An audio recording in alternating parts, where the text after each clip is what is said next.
Oh shit! Did I tell you guys who I was drawing? I don't know if I even, dude. I don't know if I talked about this drawing at all over the last few days. But if I didn't, let me know. What's up, Lex? Lex, how are you, buddy? How's your day been?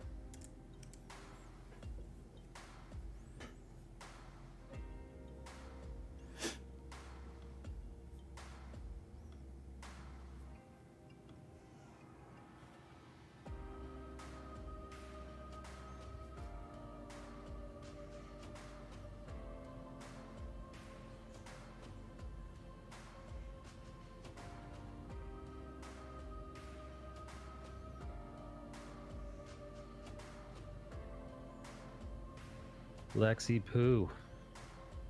I was talking about Marvel again. I was talking about the MCU and Disney Plus, and man, how I'm liking these Disney shows. I'm liking them okay, but they could be better. They could be a lot better. There you are, young man. I feel like there's good bones. Hang on. Switch some audio. Concepts. I'm gonna turn my buddy mic down. But yeah, I'm often left watching these shows, because I realized tonight we're at 3 a.m.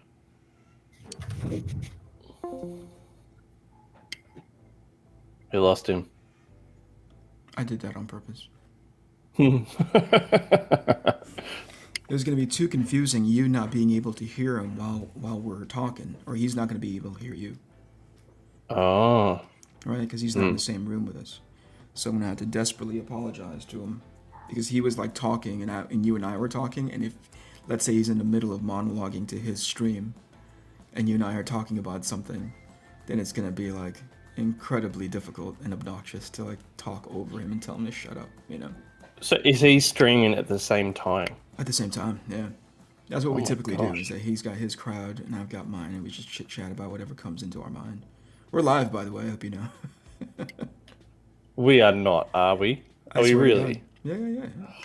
You're the worst. Let's have a look. I'm telling you, man, this isn't the thing that I do. You're like, Eric, put my face on the frickin' stream. I'm like, all right. It's up to you, man. Hold on, let me tell people that I'm live so that people actually semi-walk in here. How are you doing, dude? Thank you so much for setting this, helping me set this all up, and explaining to me how this makes sense. Actually, I'm going to ask you about that later on. This is a weird program for everyone watching us in chat. It's called Ecamm. For some reason, Eric's too good for StreamYards, so he's decided to use this. I said F StreamYard. I don't like the fact that it looks as generic as heck.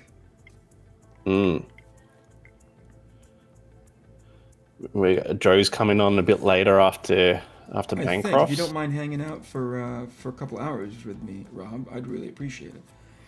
Yeah, we'll see how it goes.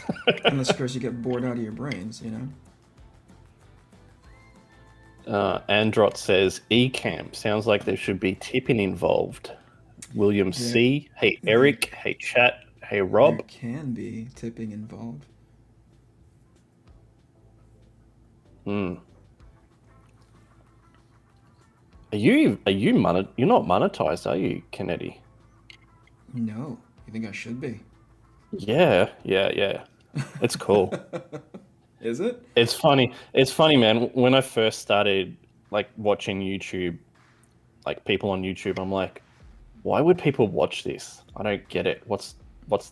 Why do they like this? Yeah. And then I'm like, oh yeah, I like this. I'm like, why would people ever super chat? That's just so dumb. And then you start super chatting people. It's just like how it happens. Yeah. All right, here we go. All right, that's as good as that. It's just you and me chit-chatting for a little bit, buddy, and then let people walk into the room. We say hello to everybody. I know you said hey to everyone, but let me do it. Let's see where the comment goes up on screen. Let's see if that looks professional. Where's that go? Oh, it's next to me. Look at that, as if it was meant to be. Androtaz, hello. Sweet Tooth, good evening, good afternoon, good morning. Charles, how are you? Canete, how are you? Ecam, sounds like it should be tipping involved. There can be. But as Rob said, I am not monetized. I don't have enough either hours or... What's the other one? Hours or subscribers? Well, you've got the subs. I think it's 1,000 subs you need. You've got 2.6. So I think it's hours watched, right? Or minutes yeah, watched. it must be. William C., how are you? You can do all this stuff in OBS just fine. The answer is yes, but because I'm using a Mac at home, OBS is a resource and memory hog, so it just ramps up my computer like you wouldn't believe. I make things active, as Rob said. It's with me, and when it comes to technology and or streaming or promoting my work, it's like pulling teeth. 2 weeks ago, we had been planning a version of this, or at the very least, Rob had been planning a version of this, suggest carefully nudging me in this direction. And then he said, like, that was the most confusing fucking conversation that I've ever had. You say you're a bit of a boomer when it comes to technology, yet you do have the best camera that I've ever seen. This is not because of anything that I did. This is because Michael DiNicola was like, you need to get this, this, and this, and set it up X amount of feet away from you. Get this lens, set those things up in the far background. And that's how come we're in this space. I mean, my setup's okay, but next to yours, it looks like amateur hour. Well, you've seen I've shown you a picture of all the lights in front of this desk, right? I don't know if you have. Yeah, I'll send it to you later on. Monstrositus, how are you? Good evening. Thank you for joining us. We're just easing into our evening as I talk to my is it fair to say good friend, Rob? Good sure. Friend, writer, publisher of Replicator 3. We are 3 episodes, 3 installments of Replicator now. And that's actually another thing I wanted to ask you about. If you could, I guess we could just start, right? It's just us chit-chatting. Sure. I'm going to switch over to the other screen so that I can draw, and then you and I can ask you questions. And let's see if everything works. I'm going to put your face. Oops, cancel. My face is gone. I'm bringing it back, Rob.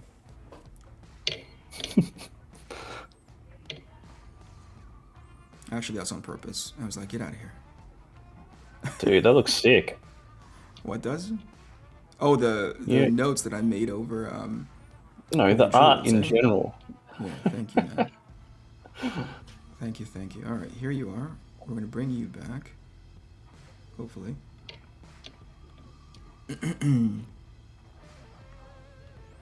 Bring you back. I'm going to hit this button. I'm going to hit this button. And there you are again. Bam. There we are. All right. Yeah, this is the finished page for the most recent set of the recent batch that Giuliano just sent me. It's really super saturated on screen, though. Whatever it is that's capturing my iPad is bumping up the saturation by at least 30% because it's not this saturated on screen. We also have to account for, and I don't know if you've run across this before, Rob, but as far as printing is concerned, have you ever seen that, you get a version of the color because everything is backlit, and then you get the printed version and everything gets kind of toned down because it's in that CMYK space? Yeah, I'm not an expert when it comes to printing and print files. Generally, I avoid that like the plague because you make one small change somewhere and it screws up the whole file. So I generally leave that alone.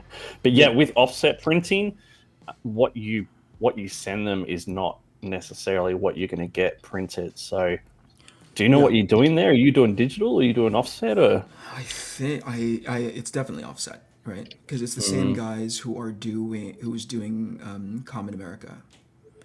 Yeah. And I think that's offset. That's not digital. Cool. All right. I was going to ask you what your preference was when it comes to your proofs. You're not getting like digital proofs, right? You're getting an actual physical copy in front of you to sign off on before it goes to print. Yes, and having a digital, when you print digitally, like you use the digital printer, you get a proof, like an actual physical proof. It's confusing when you say it out loud, but exactly. Digital printing, get a physical proof. That's my preference because unless you know what you're doing with print files, and offset printing, that's something I don't want to mess And even with. then, what was I listening to just recently where I think it was you and Bancroft, where you're like, you can go to the same printer for for years, right? And then Yeah. have a level of like expectation from that printer, and then just out of nowhere, it becomes just the most monstrous of like it's the most awful experience, right? Yeah, it's happened to me. Like it's happened to Bancroft now. You, Mixum is not doing too well in people's minds at the moment. I know Arts a Bear, I know Aerith Saga, I know Bancroft have all printed through Mixum, and there's been issues. Yeah. Just Bancroft's ones were horrendous. Have you seen his videos? I saw the video and I thought, like, I'm with you. It's like you have two jobs, one is to print this thing and the other is to ship this thing. And I don't know, as you were taping up that box, what made you think, hey, maybe we should do something about the 1.5 inch gap on each side of these books to prevent them from getting Crazy. destroyed on the way to the end address. Yeah. I hope I'm saying that right. Do I color my own work? Yes, but not for this comic. This comic is being colored by an amazing colorist named Giuliano Paratelli. And he's basically doing all the heavy lifting. So anytime that a panel looks confusing in black and white, which I can show you the black and white version of this panel, actually, or this page, this held up okay. But there are times when I can't make heads or tails of what I finished. But Jules is the one that comes in there and saves my ass. But he's gonna get full. He's the one that's due all the credit for if this looks amazing. It's because of Jules' work. He's really, really good. Yeah, he is. He's phenomenal. I read something about making sure your blacks in the text are done in a certain way so they don't print fuzzy. And that's why I have a guy named Eric Weathers who knows any and all of that shit. Like when it comes to text, when it comes to he communicates. He's already has an ongoing relationship with the printer, so they have a great back and forth. They understand their settings correctly. It's not the first time that Eric's dealt with him, so that relationship is only going to be beneficial for me moving forward. Hockey is here. Hello, Hockey. Oh, Robbie's here instead of at Brandcross. Betrayal. Betrayal, dude. What do you think of that? Yeah, it's just standard whenever I'm on a stream. Yeah, you're like, you just leave. Here you go. This was nice for a couple times, and I'm out of there. If I do color my own, why do I choose the color that I choose? I think in principle and foundationally, I make sure that everything is legible. Ultimately, the what do you call it? The palette is unique to the project. There are times when I pick a more subdued palette. There are times when the example on screen now, it's a bit more saturated. It's all project by project, but at its foundation, it needs to be so that the elements read, it's clear, right? I would rather opt for something a little bit unrealistic lighting wise, as long as clarity, I optimize for clarity, as long as the clarity is there. Because like you can do amazing lighting, and if you can't tell what's going on the page, on the panel, then it's detrimental to the storytelling, and people have a tendency to check out, right? Atomic Bulldog Art says, holy crap, it's Tuesday already. Thank you so much for being here, man. Thank you for joining me, my good friend Rob. I wanted to ask you, Rob, this is now what, 3 volumes in? Do you consider them volumes? What do you consider them? Issues? 3 issues, right? Yep. Here you are, notches on your belt, right? How many, if you had to tally it up in years, how many years is it between issue 1, issue 3? Too many.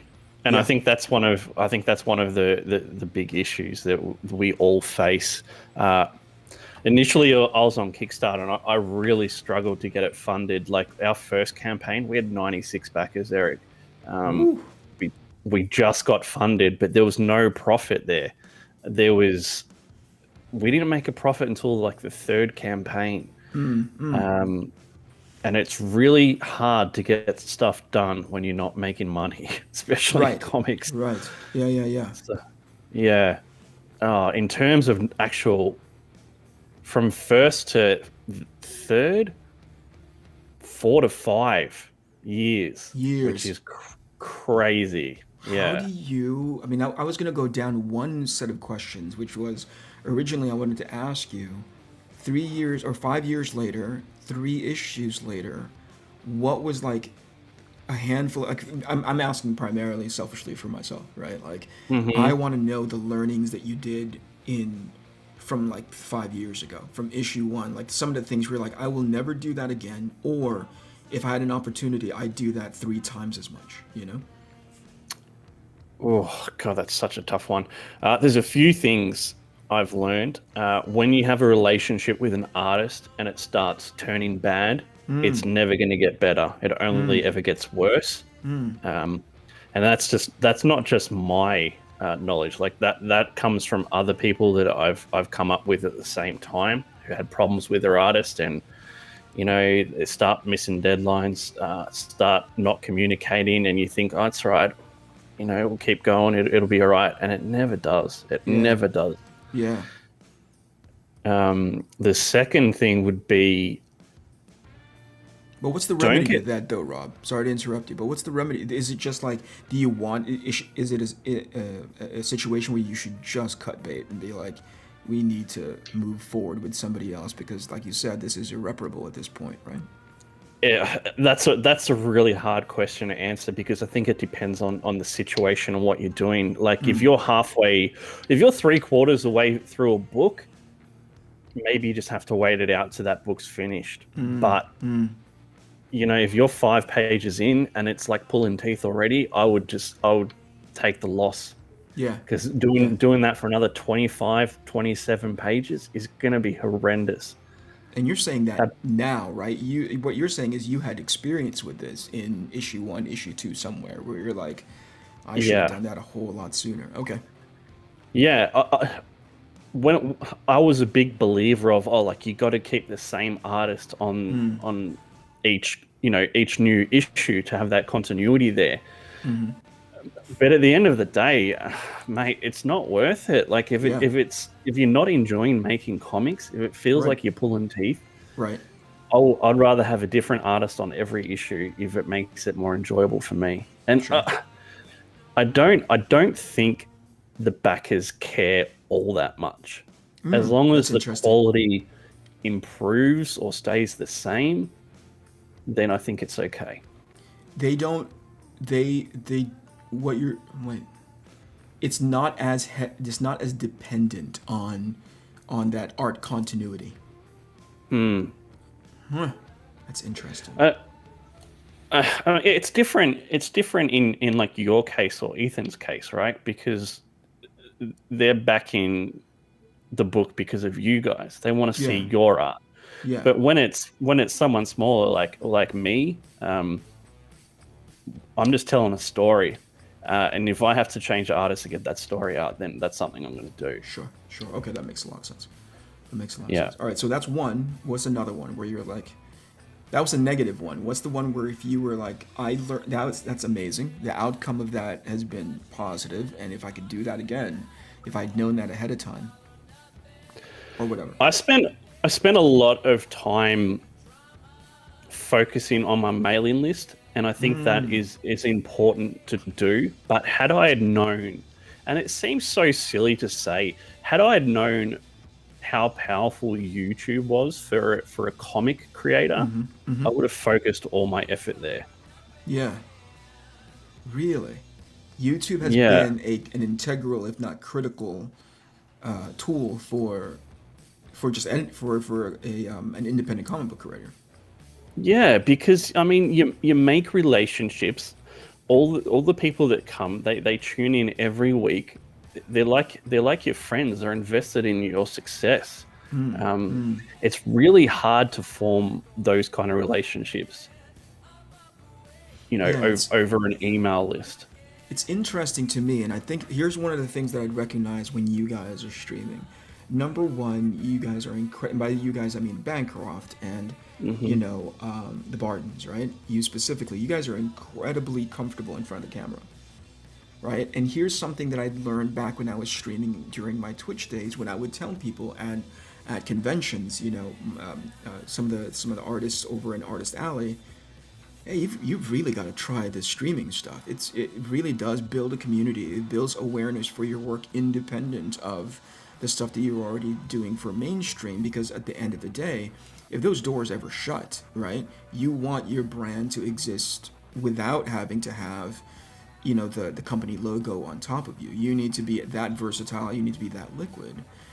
Only for the reality to hit that some people don't know how to engage very well. And you've called me out on this a handful of times where you're like, hey man, that was a really good way for you to pay attention to chat, but I suspect it's because you've seen the opposite, right? You've seen the version where they're like, well, I'm streaming and I'm drawing, but really at the end of the day, I'm not. People aren't getting to know me any more than if they had just seen me at a convention, right? Yeah, and like, people come to these streams for different reasons, but when I'm tuning into a stream, I like going to the smaller streams where I know there's a chance that my comments can be read by the person running the stream, and I can give them crap about whatever they're doing and maybe get a laugh. And I think the majority of people want to feel that way too. Yeah. It's again, some people aren't built to stream well. Right, because it's like any convention. I see them all the time. Like, you go to a show, right, and there are fans that are trying to engage with that creator that's sitting behind the table. Maybe they're working on a convention or commission. Maybe they're not, but they don't know how to sort of like extend the conversation. And I'll give you a perfect example. I remember going to San Diego Comic-Con, like you've heard of that show. It's a juggernaut, right? Yeah, It is just out of control. It is 5 days of shoulder to shoulder people, right? It's disgusting. And if you're a nerd, it's disgusting the best way possible. But like, I remember, having worked for Jim Lee a long, long time ago, I would run into him at those shows, oftentimes not under the most ideal circumstances, because he's got 300 people in his line, But I remember going to the DC booth and seeing one of the guys who was working the booth. He had one of those little, Janet Jackson earpieces on his head, right? And I said, hey man, I know Jim is busy right now, but if he gets a bit of free time, can you tell him I just said hi, right? And the guy was cool enough to me. His name was Larry Bell. He was like, no, Eric, don't worry about it. Let me go tap Jim on the shoulder. Now, Rob, keep in mind, here's Jim, and this line is going, for wrapping around the DC booth like crazy, right? Mm-hmm. And Larry leans over to Jim, whispers something to him, and Jim looks up, turns to me, and like a pillar of light hit, like there's a bazillion people in front of him, but the moment Jim goes, hey Eric, how are you doing? That pillar of like everything blurs out in the weird context of the movie, right? Like, so now he's just talking to me, and it gives me maybe 5 minutes of its time. He didn't necessarily need to. There's a ton of people in line. But that's the kind of thing that you guys do, I think, pretty much on the regular. You make people feel like it's worth the time to talk to them, regardless of the craziness that's happening on stream, the stuff that you guys are laughing about, whatever subject matter that you guys are talking about. Ultimately, you guys really know how to come back to chat and say, hey, I want to be part of that, I think I believe that's a critical skill, and I'm telling you, not many people have it. I think that's why they don't succeed. To your point, hey, if I had known that YouTube was going to be so impactful to my business, I would have done it more or sooner, right? And I think there's a reason why people don't. Hey Peter, how are you doing? Welcome back.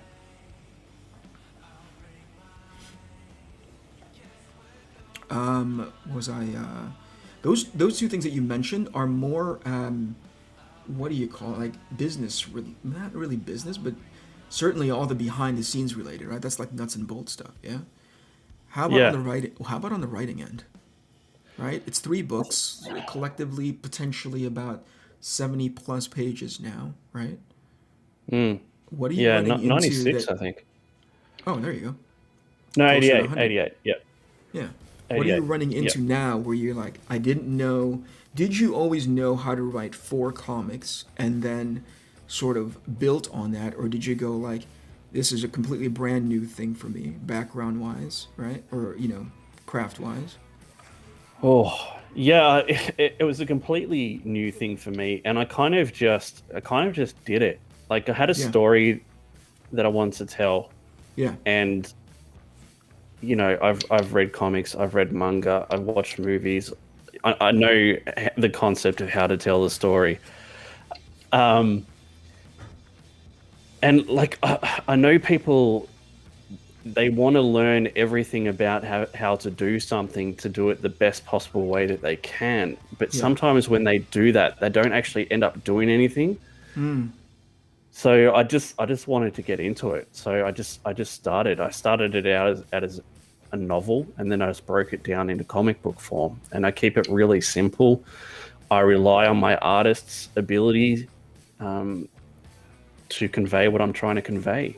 And I think that's sometimes artists are given too much feedback and too much restriction on trying to tell the story themselves.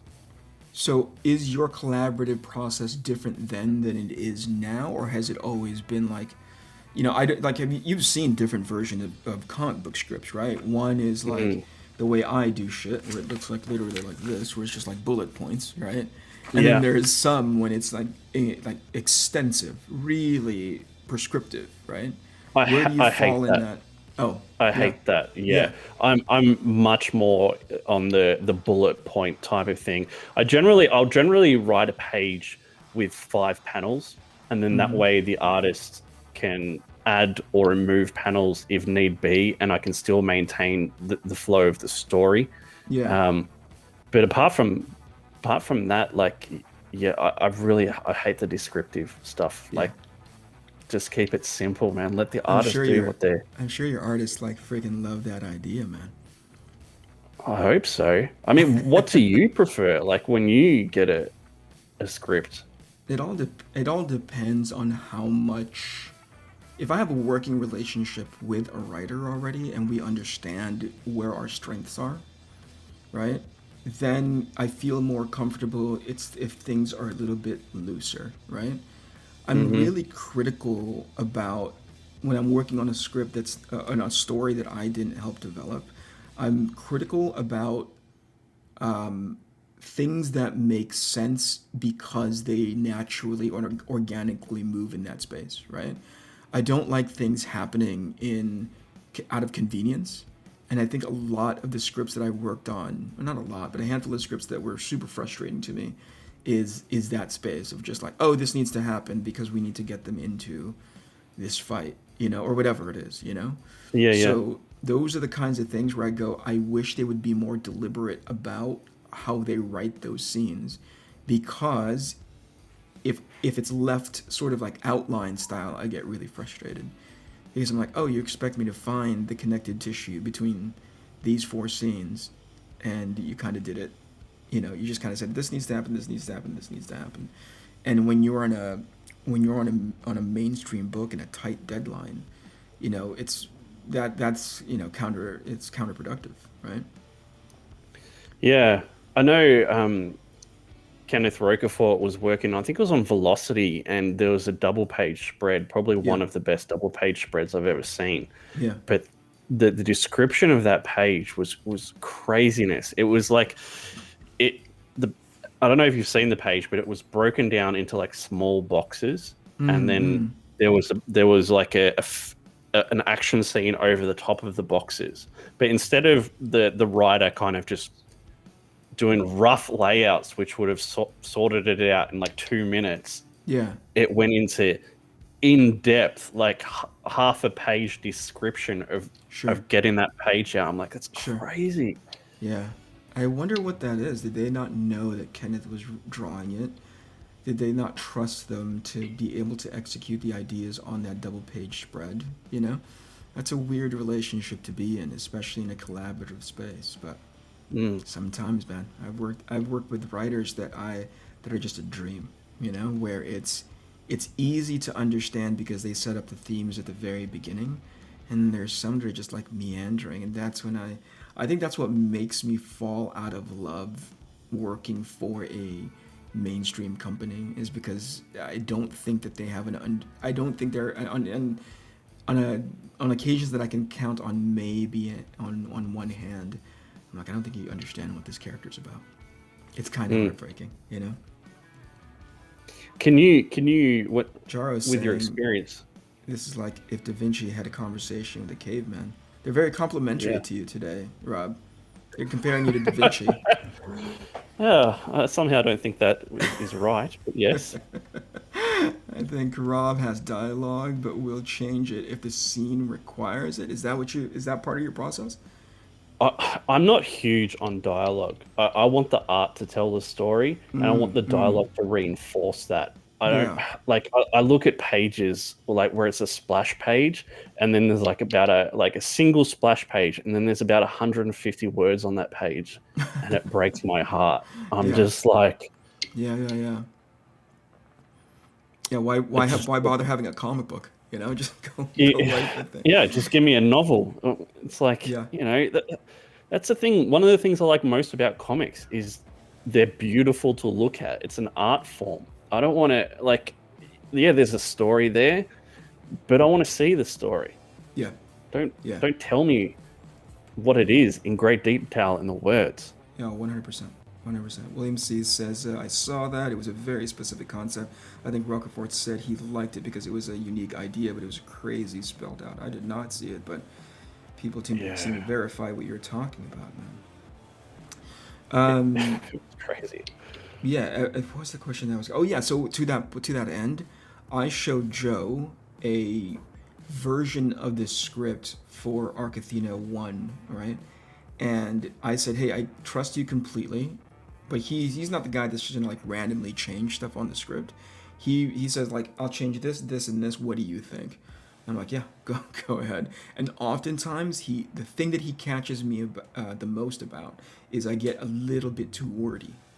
You know, like what his job as an editor, I think I have so much respect, and I sympathize with that man so much because he's the guy that's fucking dealing with my shit, you know?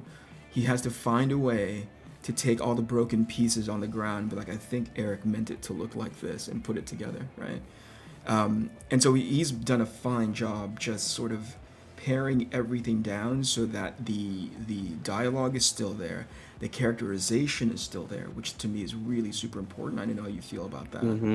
We were talking about, you know, I had to describe to Joe the main, one of the protagonists, the lead for Arc Poseidon, in my head sounds like Rooster Cogburn from True Grit. And immediately Joe got it. He's like, yeah, I get it, you know? And he was holding me accountable to that in as far as this speech is concerned. Now, he could have, I think, parsed some of the dialogue, but he realized why I was doing it, right? And so he just, again, using that same logic, he was just plussing everything up while paring the delivery down, you know? Sometimes it's in the way people phrase things. I hear you guys talk, and by you guys I mean the Australian contingent, right? Like there's a way that you guys deliver a back and forth where I go, oh, that doesn't happen. I grew up a Southern California kid, right? So I go, oh, that you wouldn't hear that in Southern California. That's a very different way of saying that thing, but communicates this thing in specific, you know?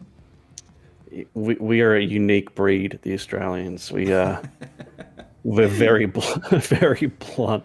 I dig it. I dig it. William says, for me, the most important thing that each person sounds like themselves. That's very important for me too. I've read a book recently, and everyone sounded the same. So, yeah, like Eric's done, choose a character that you're aiming for. Choose an actor. Yeah. Use a personality type, but everyone's got to be different. What do you do to establish that, Rob, for your characters? What do you look like? Is there something that you did? For me, I just said, hey, I have a thing that, you know, in my head I say it's Rooster Cogburn. Now that's the idea, right? But as far as the technique on page, is there something that you do that you establish right away, so that people have an understanding of what your character sounds like? I probably use more character personality traits, I guess. Like I've got one character who likes to talk a lot and say things in a long-winded way when he could say it a lot quicker. But that's kind of his character. He likes the sound of his own voice. Yeah. And I've got another character who's just a straight up psychopathic idiot. and that comes across straight away as well. Yeah. So Yeah. that's something I don't think I have problems with, but you never know. You never know how people are going to respond to it until they see it. Yeah, I establish for me. Hold on a second. Inspo says, what did you say, man? The character has to be 100% them, not just wishy-washy. 100%. Old school X-Men was really good at having unique voices, in my opinion. Yep, I agree. That's why I'm stealing like 900% of it. It's hard to do. Like Bart Simpson is Bart Simpson, and Optimus Prime is Optimus Prime. Yeah, that's interesting to think about it because you have, unlike in animation, you have the benefit of hearing the voice actor deliver the line, right? So you not only get the line, but you associate the way the voice actor delivers it. In comics, the thing that I've run into, especially because this is one of the very first writing assignments that I gave to myself exclusively, where I didn't have a writing partner, or I didn't have, that sort of safety net under me with somebody who has experience in this space. Writing characters with the idyllic voice doesn't necessarily mean the line's going to get delivered in that voice when somebody else reads it, right? So another thing that Joe called me out on is that the antagonist of the series I hear as delivering as Helen Mirren, right? Very specific, very nuanced in where you put the emphasis on the word or on the set of words or whatever. And Joe called me out. He was like, "That's great, Eric. I mean, I can hear it now that you're saying it to me. But somebody who doesn't have that context, this will come off very uncharacteristic because I was having the main antagonist come off to be too playful." And Joe's like, for 3/4 of this book, you have her acting like this, and somewhere over here she says it's in her asking. It's actually the physical act of asking this question as opposed to telling is out of character for the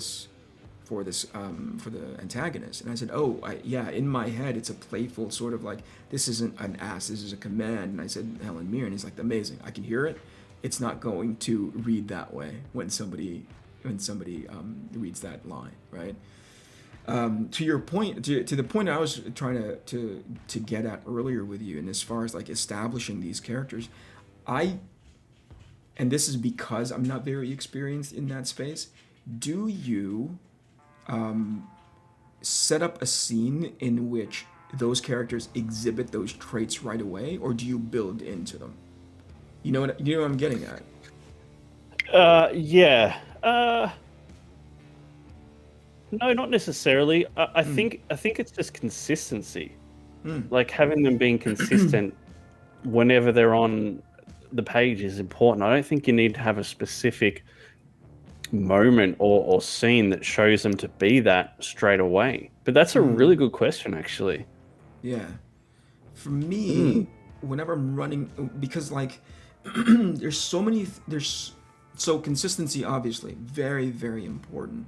But for me, why it's important that I do it that way in the way that I told you, or the way I asked you about it, because I want to start keying the audience into what they can expect from this character moving forward, right? Yeah. And especially because, and how big is the cast for Replicator? It's not huge, but there are kind of 3 different perspectives. So it is a challenging book to write, and that's why I definitely need an editor to keep the consistency, because everything makes sense in your head, but Right. it only matters what people can understand when they pick it up. So how many characters we've got? Probably less than 10. Okay. And Probably these are 5 main characters. I was gonna say, like 5 main characters is a lot of plates to keep spinning, man. And one of the things that I run into when I'm writing arc is because it's 2 teams of 7, that's like 14 characters at any given time, and there's no way I can dedicate 5 issues into something. Oh, by the way, I'll bring something up later that you're gonna get a good laugh about. But there's no way for me to introduce character nuance in 5 issues with 14 characters. So sometimes when I know I'm not really going to go cover that character all that much, I just need you to have an understanding of who they are, even though they recede in the background for the next 10 pages, 15 pages or so. So that when I bring them forward again as sort of, and I don't know if you do this, like sometimes I'll write something or I'll get into a point of the plot where the question needs to be asked, why did you do that? You know? Why did why did you jump on this train? We could have just as easily taken the car, right? And sometimes it just needs to be asked by a character in the book, because you know the audience is going to sit there going like, that doesn't make any sense, right? So the character inside the book itself is the proxy for that question. So you put it in their mouth, but you need to have the audience needs to have an understanding of that character, so that that's the right character to ask that borderline condescending question in that example, you know? So for me, that's why I'm trying to set up all of these these characters hold a role in the story, and sometimes it's just to ask that question, so that when, it's like, people are always trying to get that gotcha moment in your book or in any sort of movie, right? They're like, oh, that was so stupid, they could have just as easily blah blah blah. But if somebody in the movie had just said, well, yeah, we could have used this gun instead of the sword, right? But and the audience goes, yeah, see, that guy knew, right? But they went with the sword anyway. It's almost comforting that somebody else in the movie itself asked that dumb question or that really important question, Yeah. Have you seen the Tomorrow War? I mean, that's a perfect example of that. Exactly. It's like, oh my.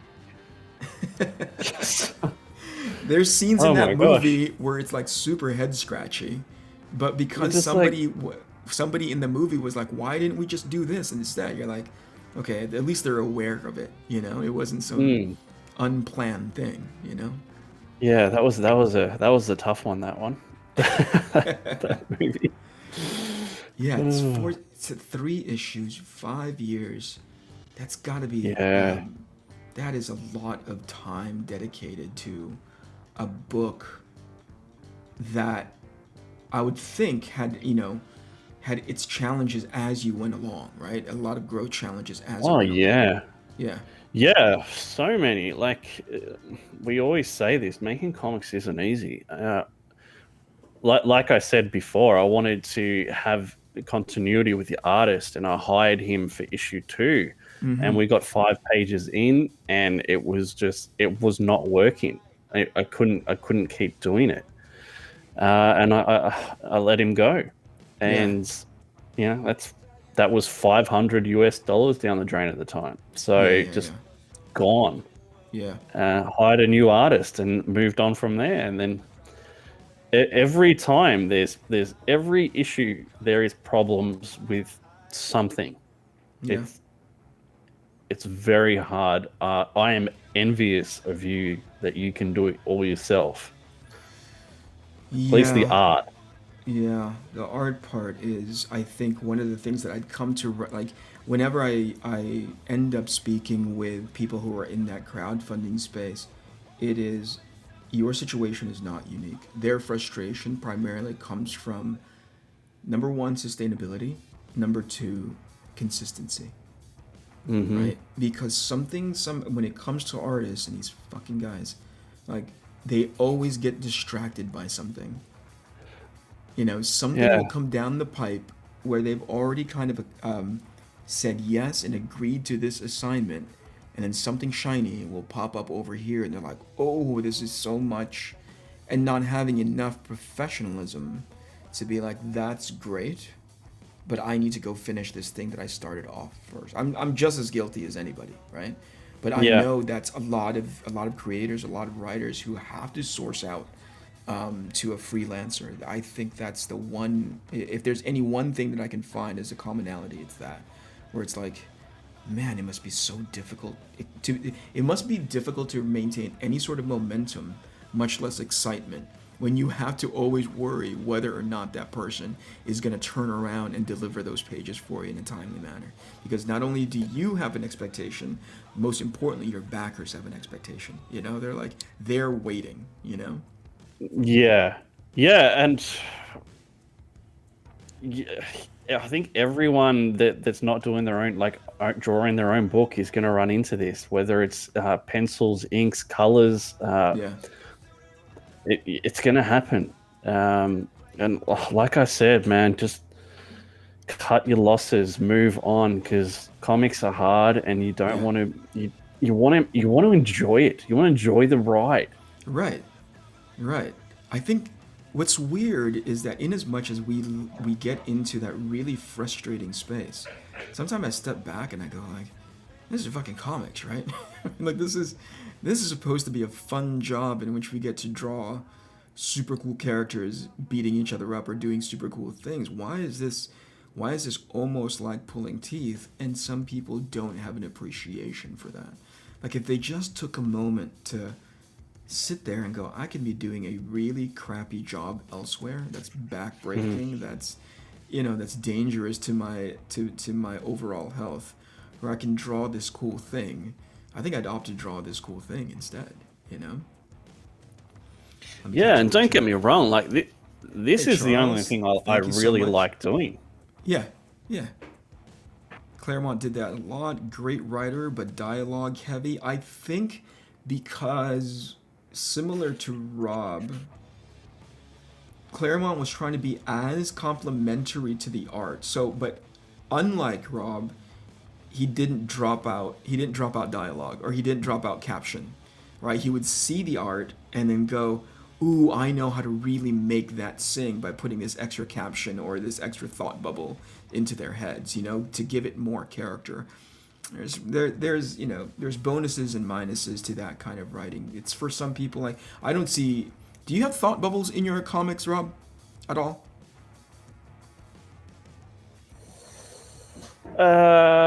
Yes, but You do. very rarely. Okay. Very 'Cause you rarely. don't see that in mainstream comics anymore. You don't see the thought bubble. You don't see the soft talking dash bubble anymore. I'm like, oh, that's become sort of passe in mainstream, or modern comics. They don't do as many thought bubbles anymore. Claremont was a heavy user of it, right? Like he fucking invented it, or like it was invested in it. William C says, ooh, that's an image that's so much energy. That image makes sense in my head. Thanks, man. Much appreciated. There's a few characters except for main named character. Oh, I get it. Okay. Right. Finishing issue 3, writing, drawing, inking my own book. I'd love to fire myself on occasion. I'm gonna talk before I forget. Let me tell you this story as soon as I get through chat, Rob. Why is Robocopter on the stream when it isn't Robteenth yet? What's going on, Rob? What are all these secret names that I get? These Oh, pet names so that I'm getting. as you know, I cop a fair bit of flack from everyone all the time. So some people have decided that one Yeah. day a year it's going to be Robteenth, and they're going to treat me real nice. Aw, That's Robteenth. there you go. Well done. So We have to build Bancroft and up to it, Leroy Noah. are doing streams, and they're going to be nice to me. Soonish, or what is it? Do you get told when Robteenth is, or do you just do you just know because everybody's being nice to you all of a sudden? No, I think it's going to be maybe on the 19th of this month. It's soon. I'm not sure. There's some debate as to what the actual date is going to be. All right. It's kind of like an internet birthday for you, Rob. Jara says thought bubbles are awesome. Should bring those back. More tools in the belt for writers. All depends.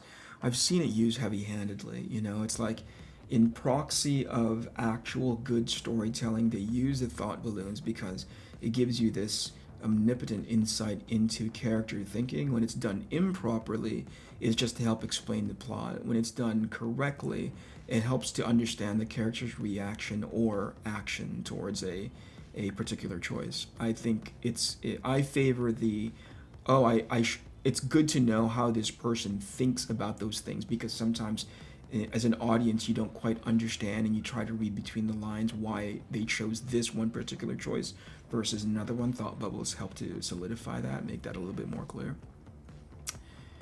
People love you, Rob. People love you. Oz is saying Oz, that, great sage, hockey, yeah. they're great people. Yeah, totally in your corner, I think. William C says, I like dialogue-heavy books and minimal dialogue. It's all down to the feel of the book. I agree. In a big action book, I think that's one of the things that Joe has sort of been waving in my face as far as yellow flags are concerned, to not be so dialogue/word heavy. Okay, so here's the thing. Before I forget, I'm going to show you where I'm on issue 5 now. Everything from issue 1 through issue 4 is done. Okay, let's have a good laugh together. So I love it how you just soft flexing on everyone, Eric. Just started, casually just finishing up issue 5 like it's no big deal. Oh, here's the thing, right? So here is issue 5, and there is the page that I'm at right now on issue 5. Nice. Yeah. No, that's not nice. I reached out immediately to Joe and I said, Joe, for me to stick this landing, I am now at I'm at page, when I messaged him, I was on page 52 and I'm nowhere near being done with this book. And Joe was like, just keep drawing, man. Right? But this starts to become, and this is something I wanted to pick your brain about, this starts to become a business decision. Right? So my promise to this potential fan base, this potential buyer base, is that I won't launch the campaign until I am done with all 5 issues, based on the previous assumption that I could tie this all up with a pretty bow, but with 5 issues. But the reality is, I'm not going to be able to. Right? This thing is going to extend into collectively 2x, right? So 96 pages total. I talked about it with Joe offline. And I'm sure once he hops on, we can talk about it a little bit more. But yeah, we talked about how it would be a great thank you for people who have been supporting since the beginning. He compared it to like back in the day when the X-Men would do the double size issue. You know what I mean? But I'm like, oh, that's amazing. I would love for that. I would love for this to end all in one volume and with a bang. But if you start thinking about the logistics of having a hardcover book at 100 some odd pages, a portion of the world disappears as far as customer base is concerned, because just getting it out to them is going to be a small fortune. You know what I mean? Yeah. I mean, I think chat is telling you what they want right there. Thanks, you guys. JK says I'm a bit quiet. Tune says great work. Thank you. Yeah, they don't have thought bubbles in mainstream. Well, not to my knowledge. Double length issue, says William C. Oversized last issue. You guys, I would love to do it, but more importantly, I would actually love for you guys to get your hands on it, right? I would love for you to actually read it and be like, ooh, this is awesome, rather than conceptually get it, like, oh, that would have been awesome if that was at all affordable to us. And that I'm struggling with that concept, Rob, right? So what do you think? So what's the question? Should you do a double-sized last issue? Is that the question? Or split it into 2.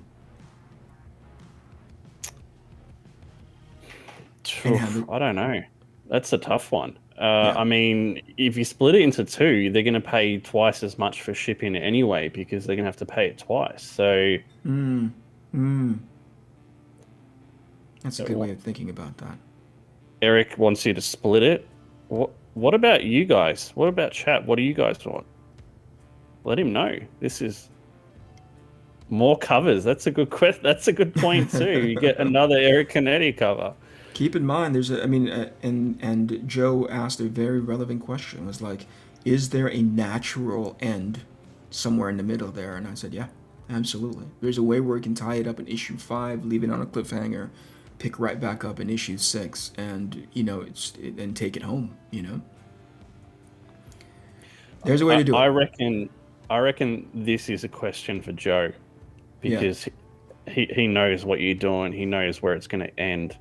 This is definitely his question. Yeah, I wanted to take your temperature on it, just so if there was a space in which you were like, hey man, I've seen that before, and that's a definite red flag. You've done that for me multiple times already, where it's like, do this, don't do this, or at least do this Mm. and do it a little bit better. You know, like that's always been one of the better, one of the most gracious things you've done since you and I started talking was always leading me down a path that's a bit more learned, right? Like you have an understanding of it, you know how to optimize for it, right? So that's why I turned to you. And if you had said, dude, red flag, big red flag, don't do that, you know?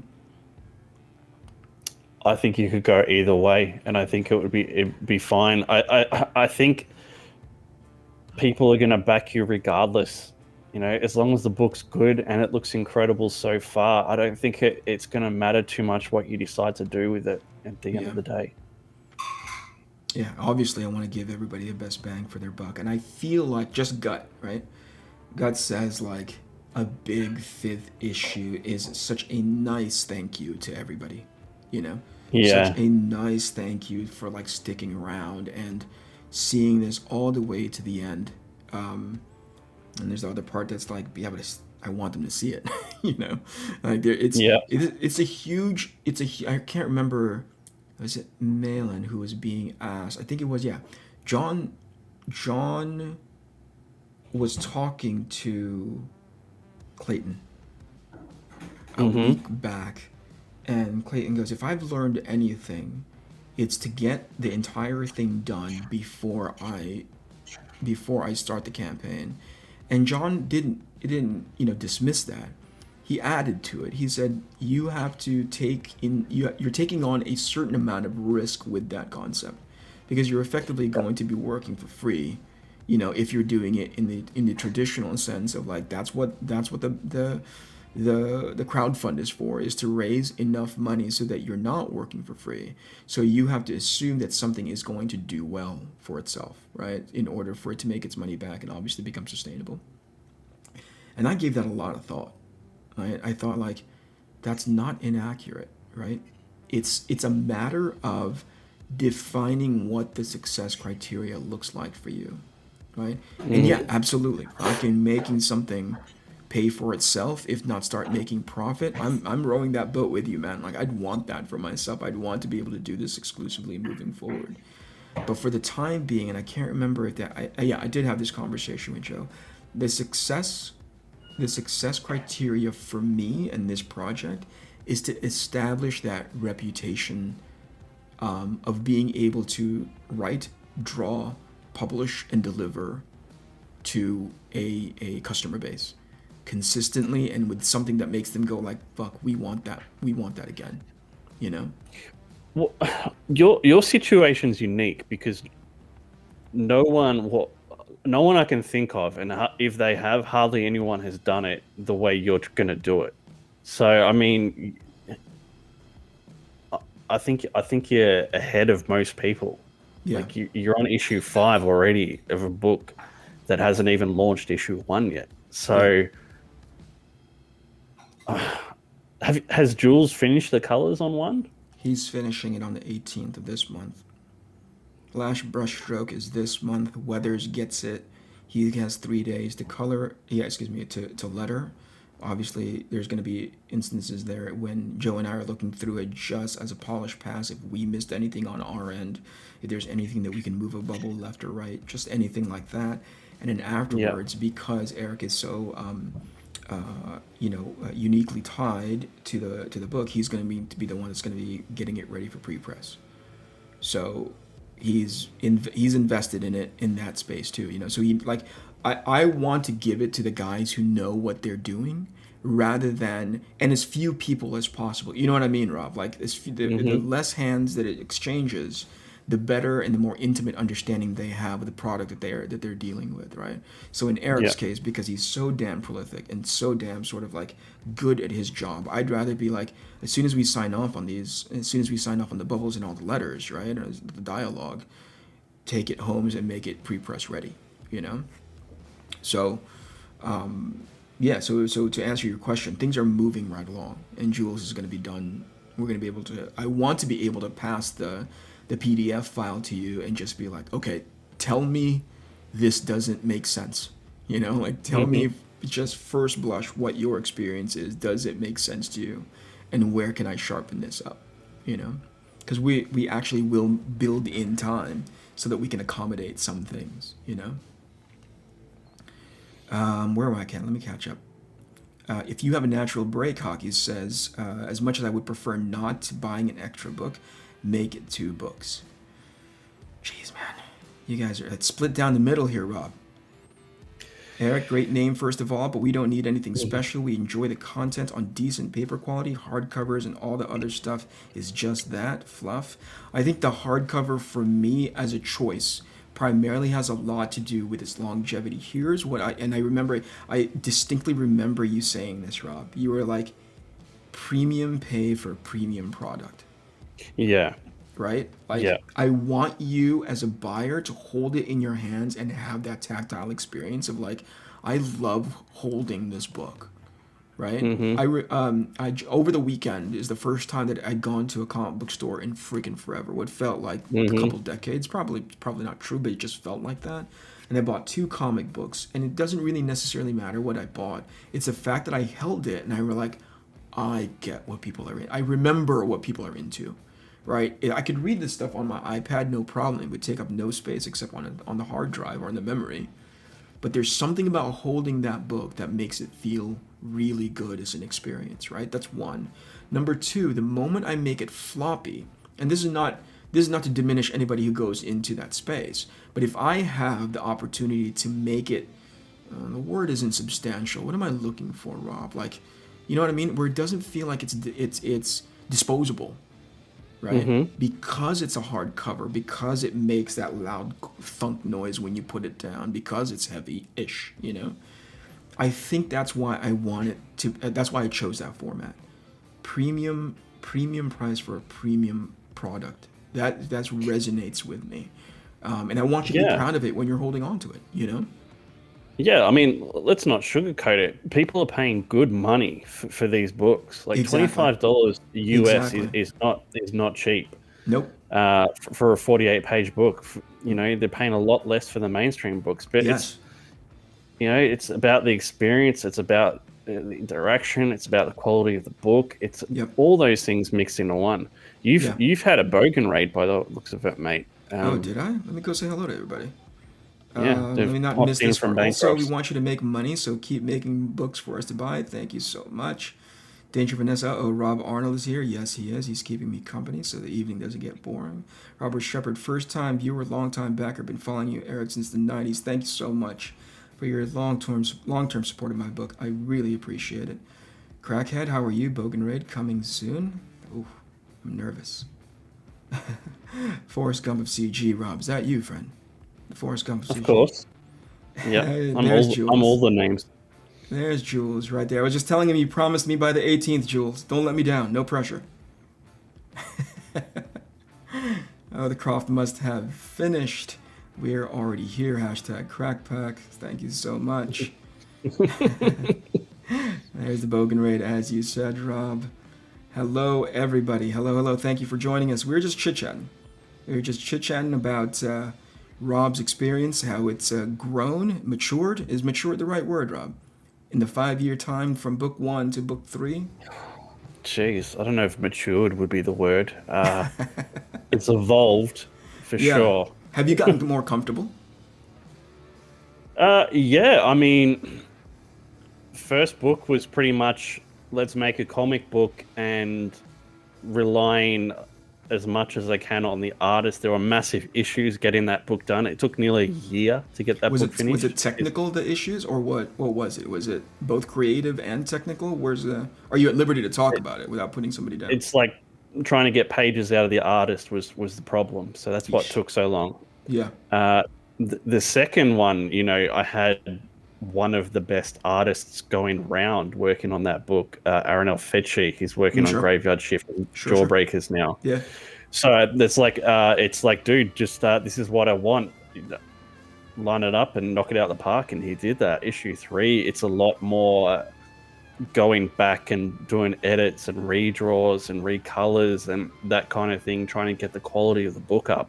Yeah. So every issue there's different issues. Sorry. And it's because it's a different guy each and every time. You know, there's got to be a there's got to be a continuity as far as like creative continuity there, that you almost have to shift into a different gear the moment you bring somebody else on, because like you said, you ended up like you gave it to Aaron, and Aaron basically knocked it out of the park.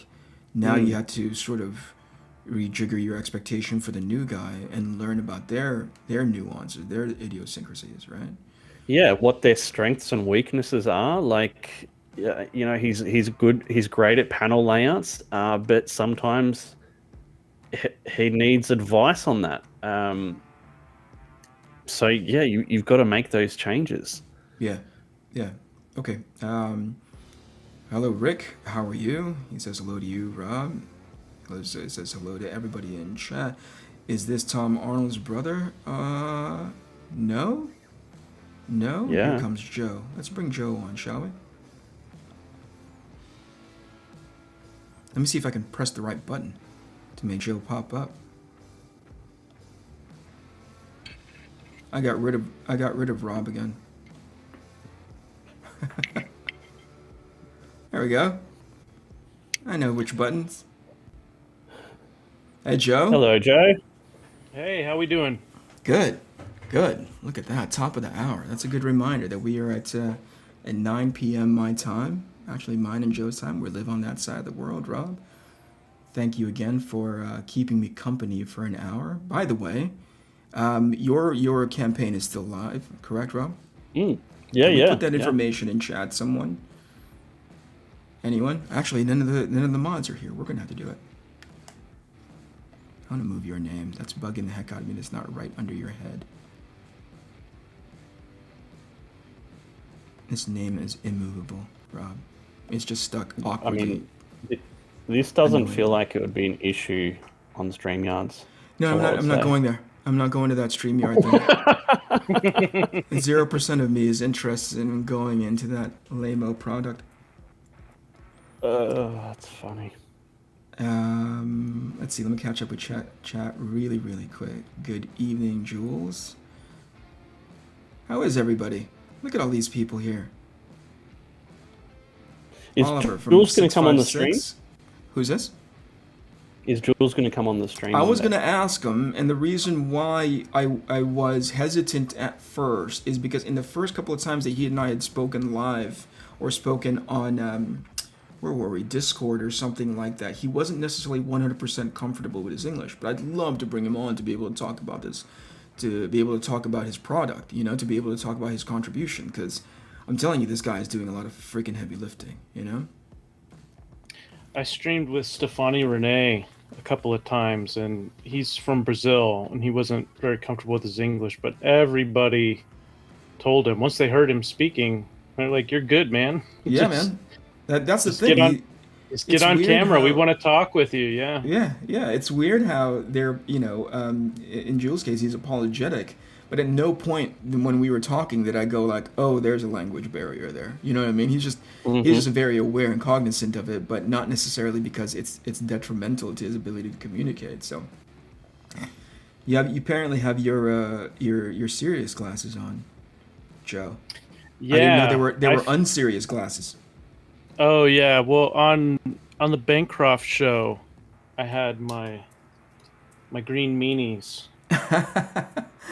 And I had a green beanie to go with the green meanies, but I usually, if I'm appearing on someone else's channel for the first time, I usually try to make eye contact with the chat. Yeah, this is. And then if I'm invited back, then I get a little frisky with the wardrobe. You get a bit more adventurous. These are the glasses that Joe wears whenever we have a conference, and I know I'm about to get yelled at for really like awful, you know, narrative choices. You know, like it's in the way that Joe kind of like adjusts the glasses. Now, did you mean to do that here? Because let me just understand what you're trying to do. It's in the inflection. I'm like, oh man, I'm about to get yelled at. That's when I grab my red marker and I hold it up to the camera. And I say, Right. you. I'm going to move this here so it doesn't go immediately over Joe's face. There we go. Hey, Eddie. How are you? Welcome. I would totally wrench Vanessa, but I'm not using YouTube's native freaking wrenchable. I think Rob is. I'll leave but it to I Rob. can't wrench her. Only you can wrench her. Only I can wrench her? This is a bad idea. You have to go to YouTube and do it. I wonder if I can do it now. Yeah, let's do it now. YouTube.com. So Joe, what's it been like working professional on streaming, this? dude. What's that? What's it been like working on ATHENA? I've been telling people that if they wear a wig, they better glue it down, otherwise it might get blown right off their dome.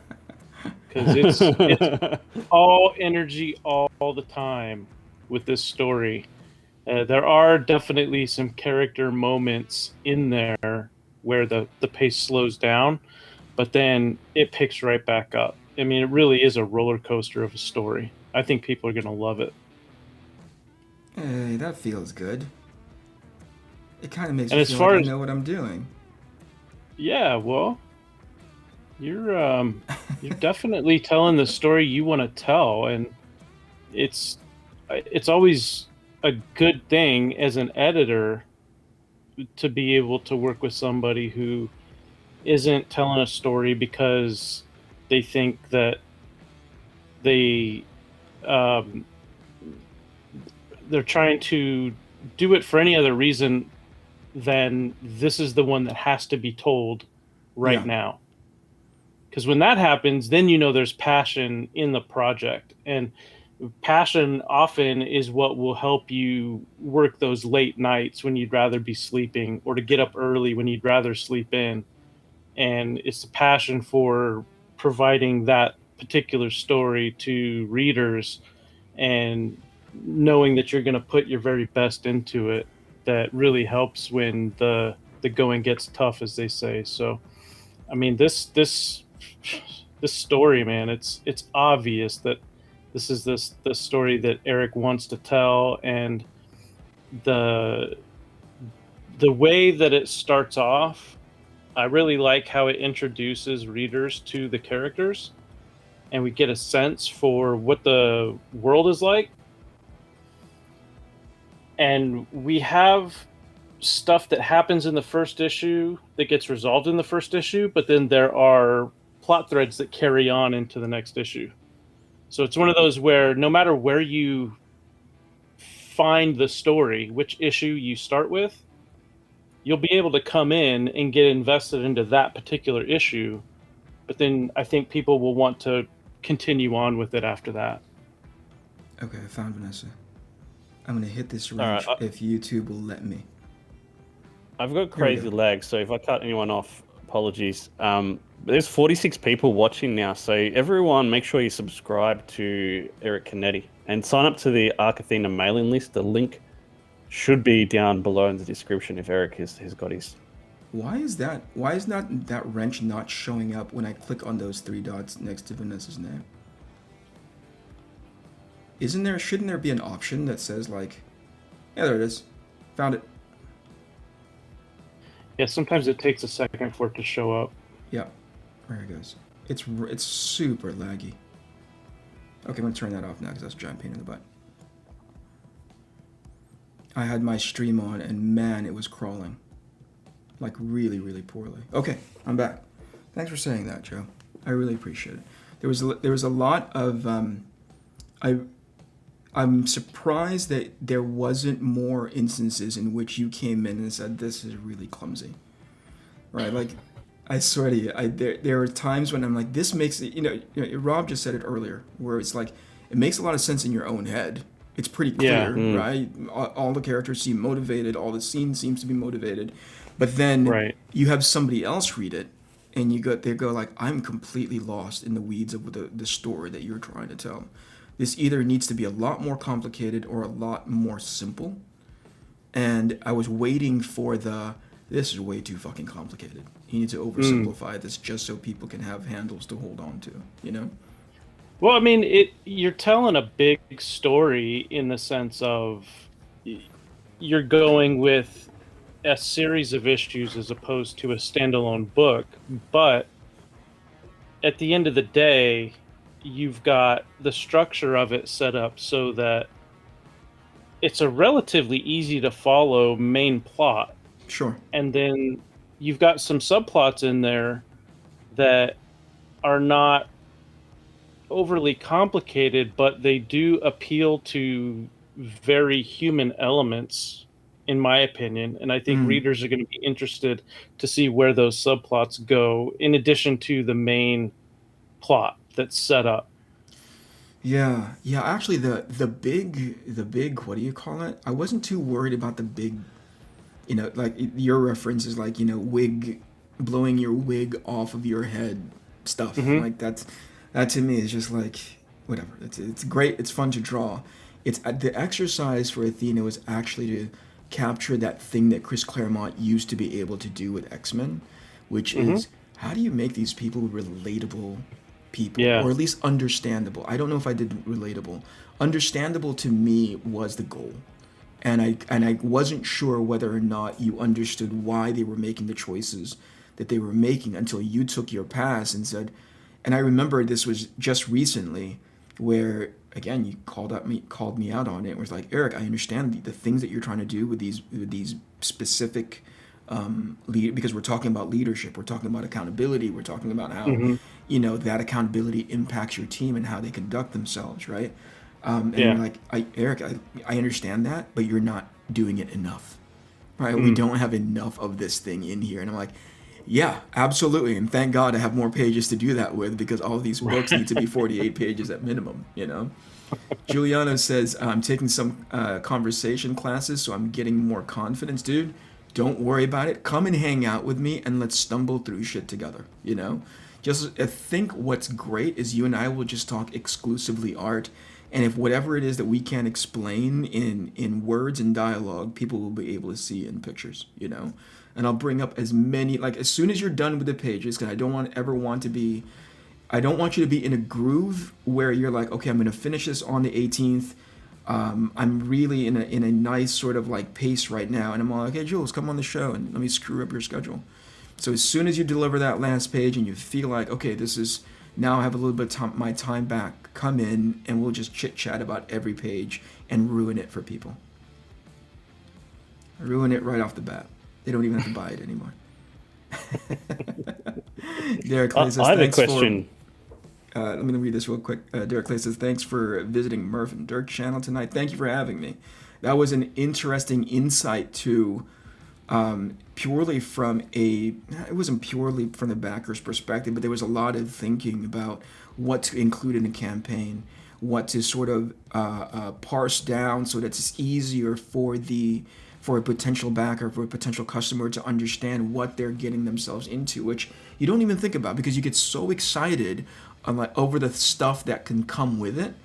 You don't look at it from, at least me, it's a challenge for me to look at it to be like, simplify this so that it makes a lot of sense. I sent to both Joe and Rob a list of what's going to be happening on the Arc Athena campaign.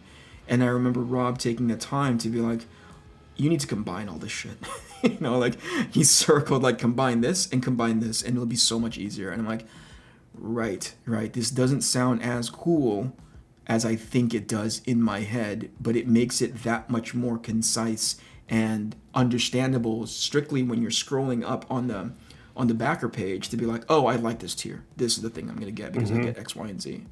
So that was super smart. And I heard that during the Murph and Dirk channel today. So that was great. Vanessa is the captain. Now, I hope I did that right. I don't know if chat scrolled up just one spot and I accidentally wrenched somebody else. So forgive No, me. you got her. Right on. Bancroft Bump. Thank you so much, everybody. By the way, thank you so much for hanging out. I appreciate your guys' company. It's just me, Joe, and Rob chit-chatting about craft. Hopefully it doesn't devolve from there too much. Little Biggs, hello. Mortal V, hello. How are you? IBI, hello. Good evening. Felix Haas, good evening. Thank you for being here. Eric, you are too self-deprecating. Too self-deprecating? I don't know about that. Will the behind the scenes book be like Jump One you did? The behind the scenes. So each book is going to be 64 pages in total, 48 pages worth of story, X amount of pages worth of supplementary material. So if you're asking if you're going to get to see all the development material that went into the book, not the least of which like the roughs, the answer is yes. And each book is going to have a black and white edition in, I can't remember, I think it's going to be an 11 by 17, which is ridiculous and obnoxious to me, but people like that size because they want to see the body of work and the amount of detail that goes into each page. So yes, the answer is yes. It's going to have stuff, behind the scenes stuff in it, not the least of which character designs, not the least of which like all the thumbnails that I just showed, and maybe some of the rough pencils. Ronnie Scribbles says, "Hail chat." Hello, Ronnie. Thank you for being here. Every time I see Albino Thunderbuns, I'm like, I think I know that name. And Jeremy Burtz, hello, good evening. I was in once and I hear Arc Poseidon and Wetworks in the same sentence. That's right. That is the honest to goodness truth. Those are, without revealing too much of the nuances of the book, Arc Athena is the public team, Arc Poseidon is the private team, or the dark team, the Wetwork team. As a part-time CG'er, when did we get Eric Canete on the theme? The foundational things that I have a huge investment in. Number one, produce a good product, right? Number two, deliver it in a timely manner. And number three, don't be an asshole. I think those are amazing fucking pillars for me to get 100% behind, and I will broadcast that to as many people as possible. How many more Erics do you plan on adding to your resume? Joe, that's a question to you, buddy. Yeah, I said, well, I have 10 fingers and 10 toes, so no more than that. Ravener says, sign up for the mailing list. Yes, you can absolutely do that. ericcanete.com/arc-athena-info. Spelled the way it sounds. And absolutely hit that like button. Good evening, Eric. Man, there's a lot of Erics in this room. Good evening, Eric, guest in chat. Hope all is well. Thank you for being here. Look at all these people. How awesome. Thank you for keeping us company. I'm going to catch up to everybody. If there are any questions for either me or Rob or Joe, please don't hesitate to ask. Thank you, everyone. We're going to get back to talking. I have a question for both of you guys. Yeah. Is right now the best moment in comics in like the last 20 years? All right, we have people like Eric Canete, Shane Davis, Ethan Van Sciver, John Malin, Dan Frager, Arts of Bear. List goes on and on. Dal Keown doing their own IPs. You know, not working for the mainstream, doing Spider-Man or Batman, doing their own thing, telling the stories that they want to tell. Is this not the best moment in like 20 years? In the indies, for sure. Yeah, I think generally in comics, it's now become about choices, right? Whereas before you might have gone one way because you didn't have much choice. You've always just known what you've known, right? And so you continue to buy that thing even though ultimately you're not really very happy with it.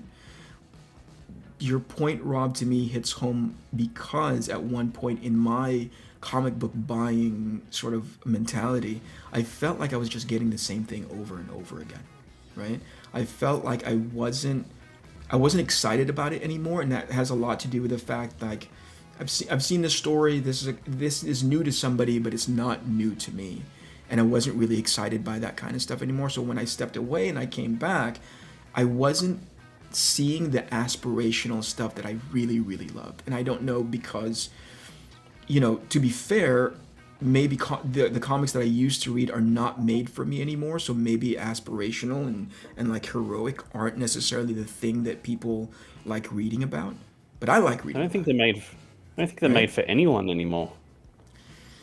I can't, you know, I don't know I keep asking, what is your success criteria? Is it to keep your lights on, right? Is it to keep to pay people to make sure that your IP upholds people's understanding of it. Because if I'm watching Endgame, and if I'm watching a Captain America movie, that is not the same Captain America that I'm reading in the comics. So there's a disconnect of you guys understanding your IP. So I don't understand why you don't understand its value, because the rest of the world understands its value. The rest of the world is looking at those movies and going like, we love this. We're gonna throw so much money at this. And then something cued me in to go like, but what if money isn't the goal for them? Right? What if entertainment, by the way, it's not exclusively the money. What happens is you make an amazing product, the money comes behind that, right? Entertaining, amazing product. But what if that's not the goal anymore? And at that point, it's too much energy spent on shit. And like my buddy Mike says, whatever those guys eat doesn't make me shit. So I'm not going to spend any more energy dealing with that. I'd rather go make the thing that I think will help excite people. Things that are like aspirational and people that you understand, and people are like beating each other up, right? Anyway, that's me. It is an amazing time though, Rob, because people who have something to say about that now have the opportunity to do it, rather than being railroaded into like this choice that is just kind of okay, you know? And not just that, like not just getting all these big creators or big artists that have been, you know, big in the mainstream. Like anyone can do it now. Like me, Joe, Bancroft. We all like, if we all do the right things and create something that people like, we can all make money on this. Sure. I think that's amazing. Sure. Yeah. And it's, again, we talked about this right before everybody came in, including Joe earlier, Rob, which is, have we, to each campaign, to each creator, to each project, have we identified what the success criteria is, right? And oftentimes we make the sustainability of making a living near the top, if not top 3, definitely top 5, not top 10. But like, I always try to think of it as, if I can afford to, and this may be unique just to me, if I can afford to take the money off the table, what am I? So it's not contingent upon that anymore, because it impacts me very differently when I start thinking about the finances of it. I start making financial decisions as opposed to creative ones, right? So I try not to do that exclusively, but at the very least, there's a new avenue for me to just go and explore that creativity, and not have to worry about like, okay, so what does Spider-Man look like these days? You know, what do I need to know about Spider-Man these days? Mortal V says, Rob took the time to consult a Webster's dictionary to read through the campaign page. Conjunction, junction, what's your function? When is the day where they're going to be nice to you coming around, Rob? Because some of this stuff is very pointed. Very pointed. Soon. Derek says, Eric, I'm so happy you enjoyed it. Campaigns are complex to design, 100%. Whenever Eric tries to give me a wrench, the chat scrolls up. Yeah? Yeah, is that what happened? How's it going, Felix? How are you? Bullet Ninja says, Eric, I've been a big fan of your comic work from way back, and today I found out you had a channel. So thanks to Joe for that. Thank you, Joe. Thank you, Bullet. Thank you for being here. Appreciate it. Yeah, thank you, Bullet. Appreciate you. The Beampad says, hail panel, hi chat. Here is Rob's information. If you have not already done so, please go back it now. And if you have already done so, back it again. It doesn't hurt you. I just got excited by Eric's 1, 2, 3s. Thank you so much, Vanessa. I appreciate that. This is my mailing list. If you haven't seen it, oh, there it is. I'm pressing the right buttons. Those 3 are the of the reasons why I agreed to edit. Oh, this is you, Joe. This is you. I don't need to read that. Yeah, I said that your 1, 2, 3s were 3 of the reasons why I agreed to edit Arc Athena when I was not looking for freelance work. Right on. You talked me into it, Eric. I did the hard sell. I think Eric gave CG a fair shake when most wouldn't. He's more than cool in my book. Listen, I like critical thinking people, right? I don't like first of all, I hate it when it's easy to make villains out of people when you dehumanize them by immediately saying you are in this bucket to me, and that makes you a bad guy. I fucking hate that. I really cannot stand that, because it's easy to not see somebody as an individual. And I talked to Rob about this offline. Somebody said, like, I hope that, that night letter came, where they were like, I hope that you're not hanging around with these cooties, with these cootie guys. And I was like, point to me, like, are you talking about, and I specifically said the guys' names, right? Point to me in what scenario they fit the things that you just listed off, right? If you can, it's worth a conversation. If I've ever heard Rob, like, if you ever have any proof that Rob said, that fucking Canete guy from the Philippines, I can't stand Filipinos, man. I'd rather that they just stay in the jungle where they deserve, blah, blah, blah, blah. Like, oh crap, I guess I don't know Rob all that much, right? But it was so easy for them to, I would rather deal with people, human beings, right? Individuals, and hold them up based on their character, not the bucket that you want to toss them in because it's easier to turn them into bad guys. And that's for anybody. That is for anybody, right? So I couldn't, that conversation annoyed me. And then I realized I only have so much time in my day. I can't deal with this conversation anymore. It was fascinating to me because it's such a knee-jerk reaction. It's a very human reaction for when you don't want to take the opportunity to get to know someone. You would rather say, by proxy, that guy is a bad person. I'm like, I don't think that's true. I don't believe that. Right. And kind of from the other side of that, I've seen some people who, and not necessarily exclusive to CG, just indies in general, who are so frustrated with what has gone down with corporate comics. Yes.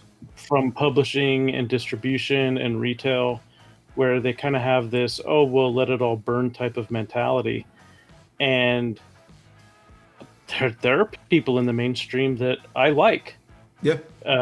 Creators and retailers, and I don't want to see their livelihoods go away. I would much prefer that, they have the creative liberty to just tell the best stories that they can tell. Sure. And then customers have the liberty to walk into a store and decide if they want to buy them or not. Yeah. And, a part of me, because I don't particularly care for the business of comics, and I think that's what I had to go rediscover for myself. I can't remember who I was talking to about this, but I was saying how the business of comics really burned me out. And I talked about this 3 weeks ago on stream when I broke into the industry and was thinking like, oh, this is going to be it. This is going to be an amazing opportunity. And then I come to figure out it's just secret handshakes. It's like convention after parties, which I wasn't into. I was about the work, I was about drawing. I was about making sure I drew the best and got better at my craft as I went along.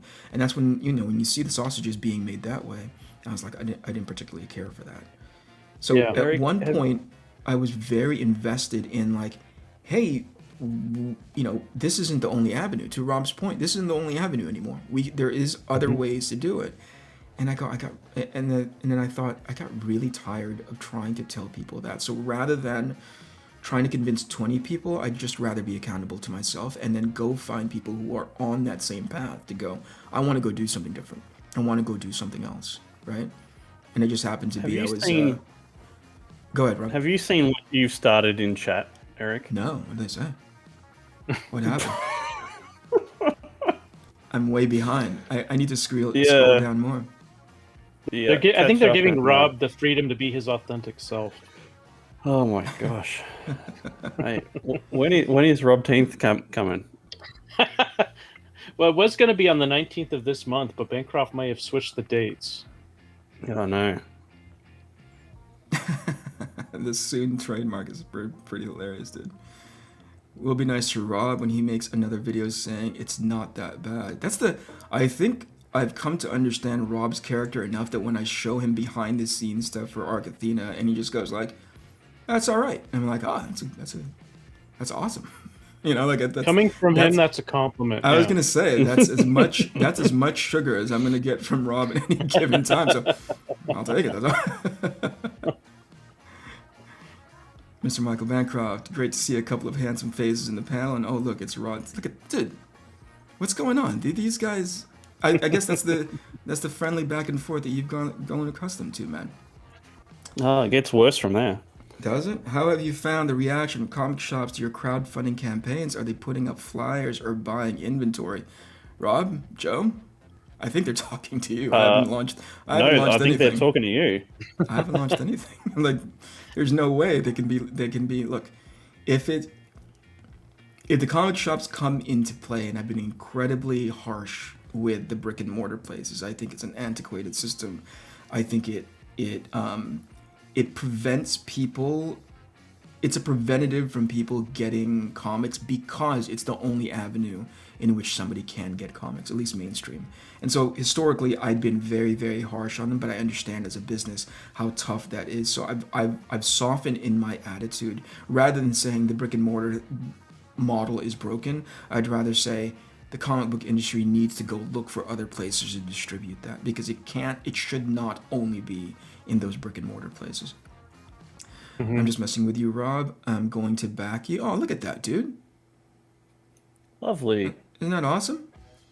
It's Very easy much to put Rob in a appreciated. bucket because his head is shaped like one. Jeez Louise, man. Woo. There's a lot of heat being thrown your way, guys. The way Eric is going about this customer first mentality. Time to up expectations. I just got through telling Rob that we might have to break issue 5 into issue 5 and issue 6. What do you think? Rob, you can't stand Filipinos. Half of me has an issue. You started this, Eric. This was all you. No, I wish I could say I was surprised to hear about Rob slamming Filipinos. I don't think that's me. I just used it as an example, and everybody else kind of ran with it. In Rob's defense, he meant to say Philistines.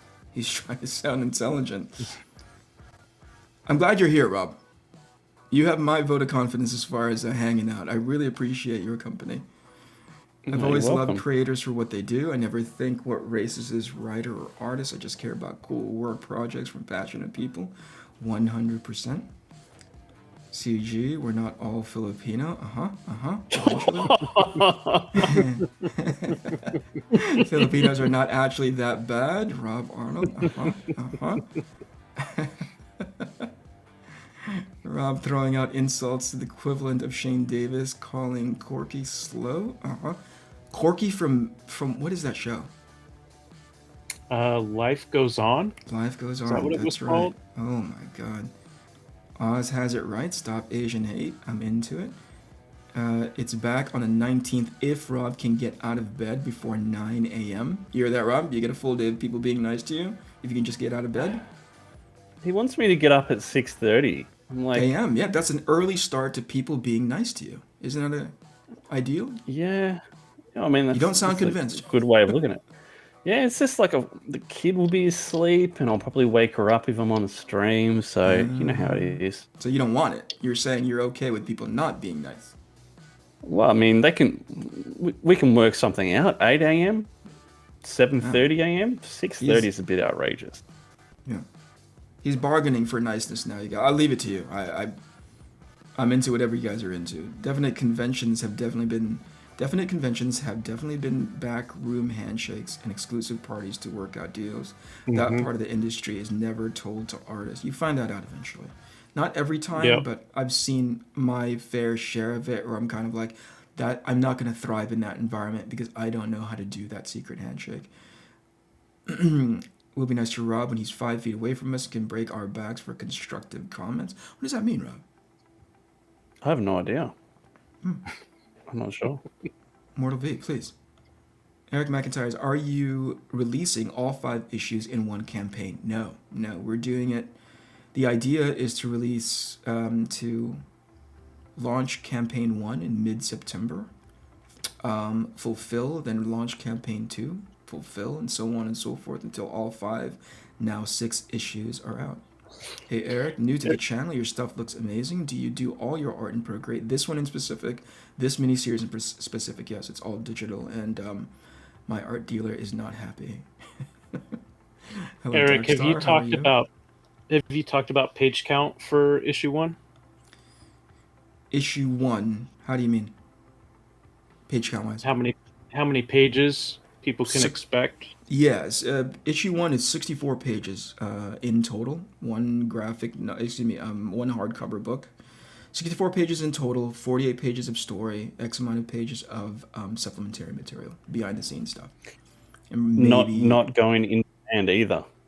not going in demand. Oh, that's another point. Like, I didn't know that was a selling point until Rob's like, Oh, you yeah. need to make sure that people are aware that this thing is not going in demand. That in the 30-day campaign plus 7, I can't remember what the number that we were talking about behind the scenes, but after that campaign time, that is it.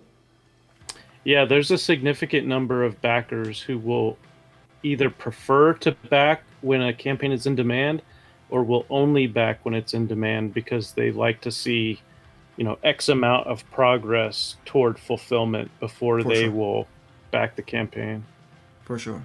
I think, Cullen's asking, wait, did chat agree to be nice to Rob? Well, chat, what did you... I think, yeah, there was a date. There was a date involved.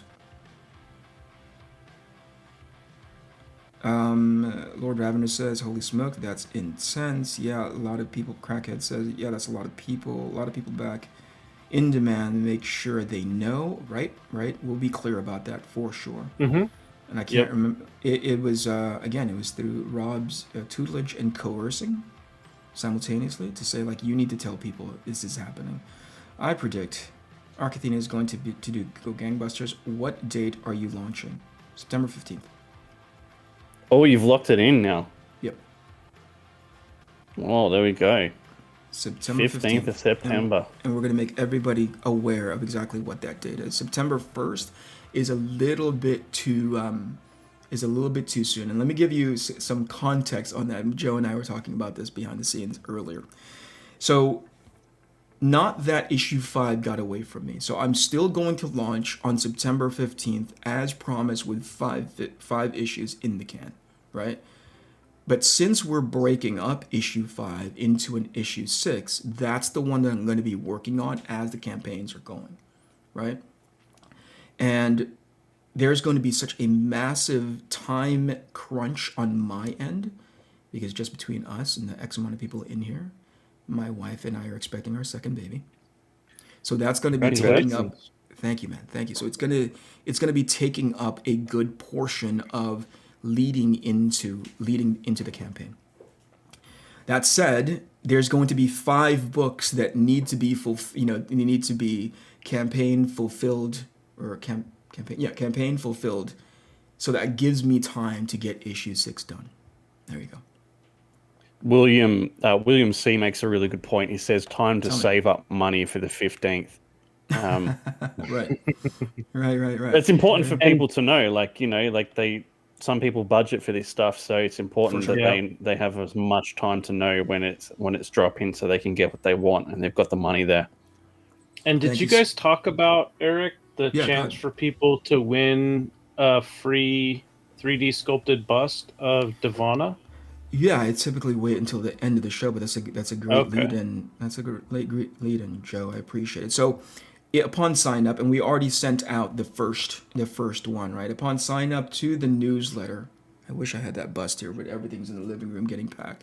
Upon sign up to the newsletter, at the end of each month leading into the launch of the campaign, we are going to be giving away a 7-inch 3D bust of the lead character from ATHENA, ATHENA. So you can see what that 3D bust looks like if you go to my website, canete.com/ARC-ATHENA info, and you'll be able to see the 3 busts up there. So thanks, Joe. Thanks for that setup. Go get it, Eric. Go get it. Go get the bust? Go get the bust. Eric hates, and I mean hates, getting up from his chair once he sat down. Look at him. He's contemplating it. He's like, do I really want to get up right now? Yeah, that's literally the thoughts that's going through my head. Like, do I really want to go get up and get that? All right, because you've never led me down the path of wrong, Rob. Here we go. Fucking busts. Oh, we get to So- see his room. Very nice. So you were asking me, I think, a little earlier, Rob, what it was like looking at this story, looking at the artwork, and it's one of those books where there's energy on every page, even if it's a conversation between two people. And this is something that used to be common in the mainstream and seems to have been lost to the sands of time, except for very rare exceptions. And so the way that Eric is drawing is that even when it's a couple of people who are talking for a moment where the pace is being brought down before it ramps back up, the camera is being moved so that there are interesting angles, interesting lighting, and you never feel like you're just stuck waiting for something to happen. Beautiful. Okay, Malin and see Eric if it- Weathers are in the chat. I'm gonna see Beautiful. if it like focuses. That can you guys see that? Okay. Yeah, What's can up, you go guys? full screen, or do you not have that ability because it's not StreamYard? Shut up, Rob. I say that respectfully. Look at that. That's That what looks she sick, like. man. Yeah. That's beautiful. We're gonna do 5 more of these. Now 6 for the entire 6-issue campaign. We're already getting all of them 3D. Well, we're getting them sculpted now and then 3D printed soonish. So I'll be able to hype like progress for those. But as a thank you for everybody signing up for the newsletter leading into the launch, we're going to be giving one of those away at the end of each month. So thank you ahead of time. We already sent one out. Yeah, thanks you guys. Let me catch up just really quick. What else are people getting if they sign up? Like the people that don't win the bust, what do they get if they back? My eternal love. What do you call it? The first 24 hours of the campaign, the first 48 hour of the campaign has an early, I'm going to show you the cards. Sick. Has a set of trading cards that's going to have all the a bunch of the members for Mark Athena. So here's one. Oops, this is not the one. This is the one I inked. Okay. You guys see it? Okay. So we're going to be putting Sweet. together trading cards for it. There's one. And I am busting my butt trying to ink any and all of these as we go. This is the one I'm currently working on now.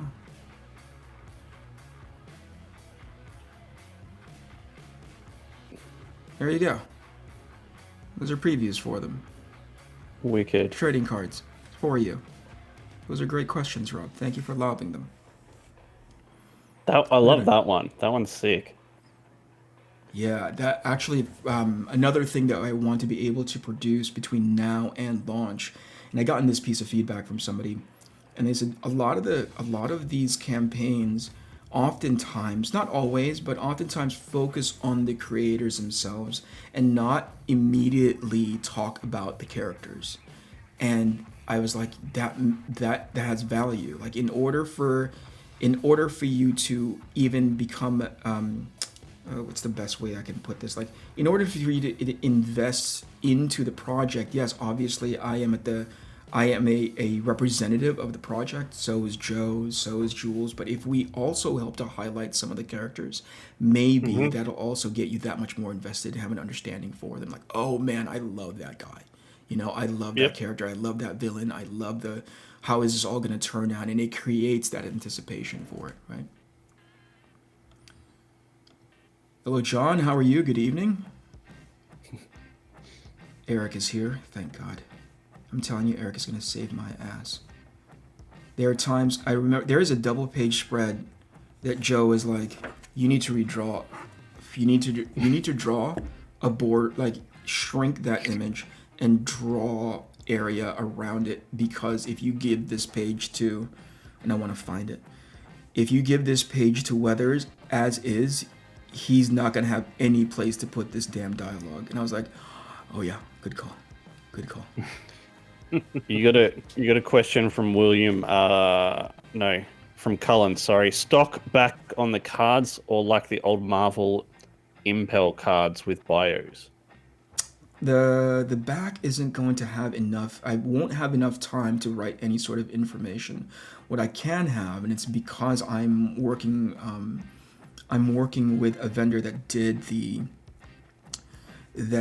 the foil overlay for Common America. It's gonna look like that. Foil on one side, like just like the Marvel masterpieces from back in the day, which is on brand for the kind of stuff that I'm trying to explore anyway. That's why there's a 7-inch bust, because it reminded me of the Randy Bowen bust from back in the day. That's why there's trading cards, because that's what it reminded me of back when Jim Lee released those cards for the X-Men. So things like that. Did I miss anything? Awesome. Am I all caught up?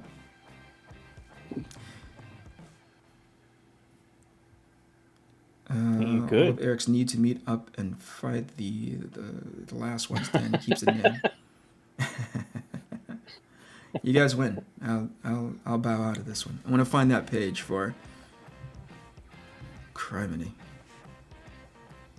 These are the pages, and Joe knows this, but these are the pages that I added for issue 4, because it just made sense to have these really quiet scenes before we pick up and just fight again. It's not, it's filling the screen in a funny way, but that's all right. I set up this bar. I'm so damn proud of this goddamn bar scene. Not because of the way it's drawn, but because of the subtext that's happening between these two leaders of ATHENA and Poseidon, and how they handle the situation very uniquely and very differently. Let me find that double page. Yeah, one of the things that I like about ATHENA, and I'm doing it in the outliers as well, is you introduce a bunch of characters, and essentially first the reader gets to see, what they can do, right? But then as the story progresses, they start to find out who these people are. And that's really when you start to get invested in them personally, or maybe you dislike them personally, but Sure. Either way, you want to see what happens next with those particular people. And so as each issue, comes out, you'll see that the scope of the story is getting bigger and bigger, but at the same time, these people are progressing along their character arcs. And so you get this really cool multi-layered story that you're reading, where you're following the teams as they're trying to deal with these large threats, but then you're also following the characters along as they're trying to deal with their personal stuff as well. Here's that page. There's that double page spread that Joe's like, give Weathers room. It really came down to, I really don't want to see any of our characters covered up by word balloons. Sure. But Eric won't have a choice unless we do something with this. Yeah. Yeah. And also, to your credit, you said, yeah, I agree. Yeah. Let's shrink everything down, and I can draw all the board. It was debris in the background, so it wasn't that, labor intensive, but just the idea of like, it didn't dawn on me as, until Joe and I were reading the script. It was the question of like, where do you think you're going to put all these boxes? I was like, right. I don't know where those boxes go. Somebody will figure it out. And I'm like, yeah, move everything down, dum-dum, Is Jules still in chat? Because I want to apologize for him for this fucked up page I'm about to put into his inbox. I remember you showing me this. I'm like, Eric, I need to see this color, mate. There's too much going on here. I need to.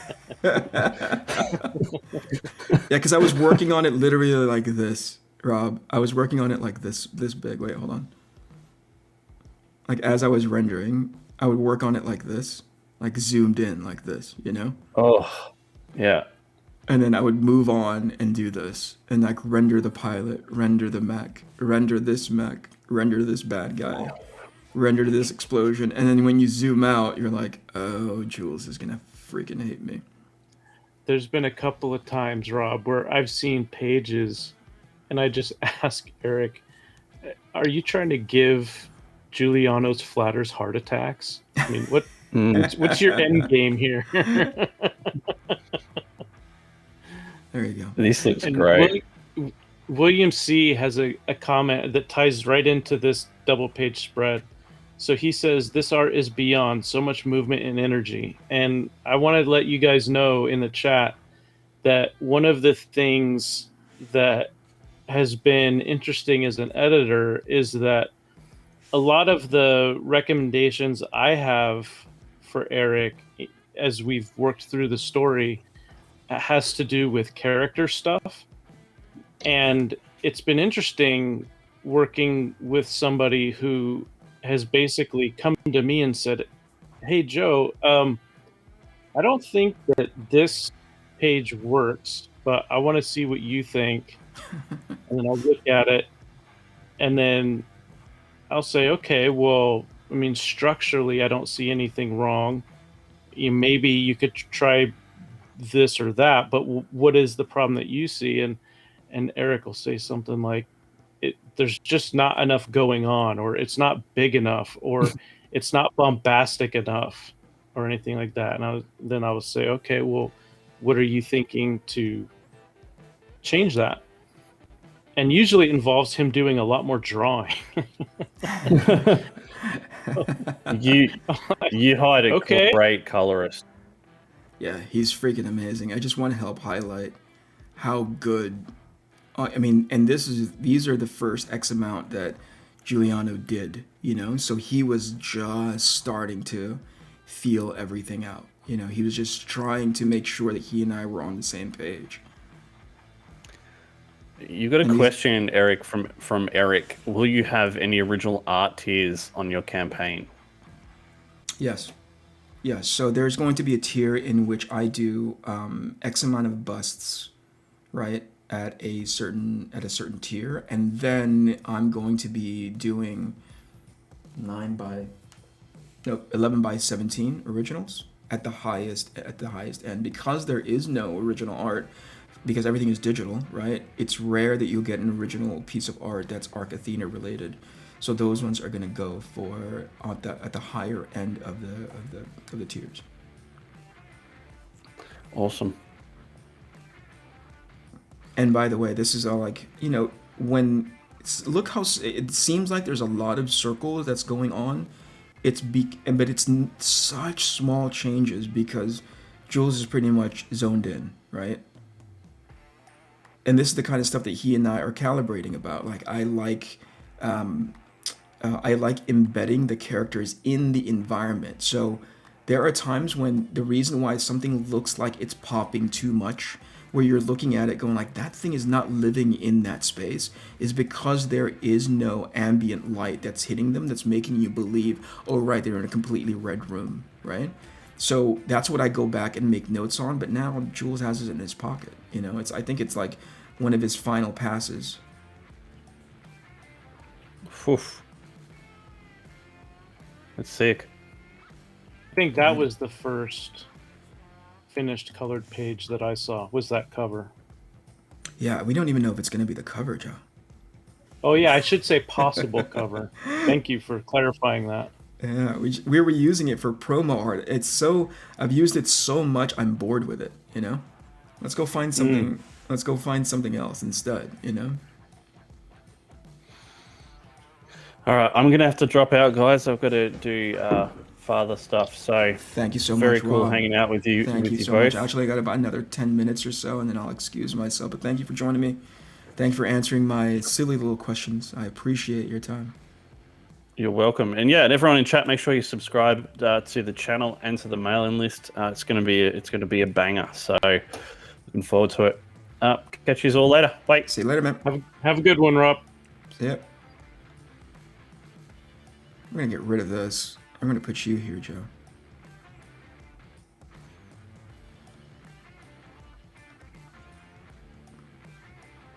I've been promoted. Rob is giving me such a hard time because he's like, you know, all this stuff happens naturally, natively in StreamYard. You know that, right? And I'm like, yeah, but I can't stand that freaking program. It looks so freaking generic, you know? But you'll have to forgive him, wrong. Eric. He's hashtag just a writer. He's not wrong. Here I am thinking to myself, like, anything that I can do to make these streams as seamless and painless as possible. And yet here I am trying to, because it's rare that I bring on people to be hanging out like this, you know? So Yeah. StreamYard natively is made for people to come and hang out because it just adjusts everything naturally, right? But for us to be doing this, I had to like go in there and hit the couple buttons and blah, blah, blah, blah, blah, you know? Yeah.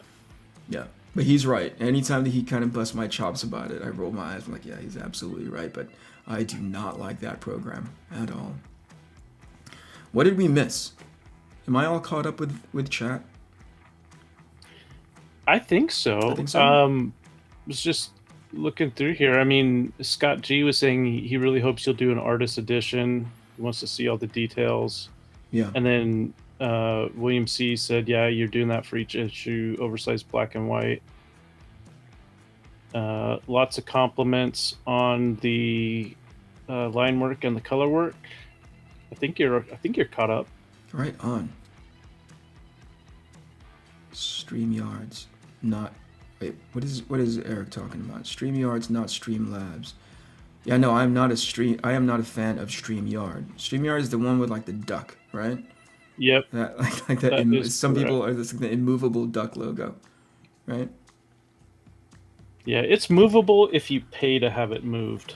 Yeah, Otherwise, if yeah. you're using the free version, yeah, you got the duck. Stuck with the duck. I actually did pay for it and then started playing around with the branding around it, and it still wasn't robust enough, you know? It still was a little bit too how would you say, like they have a generic setup and it's only a few on-screen elements that you can put on, which I didn't particularly care for because you know, most of the time it's just me talking and drawing, right? It's rare that I'll go into a situation where I bring a bunch of people on.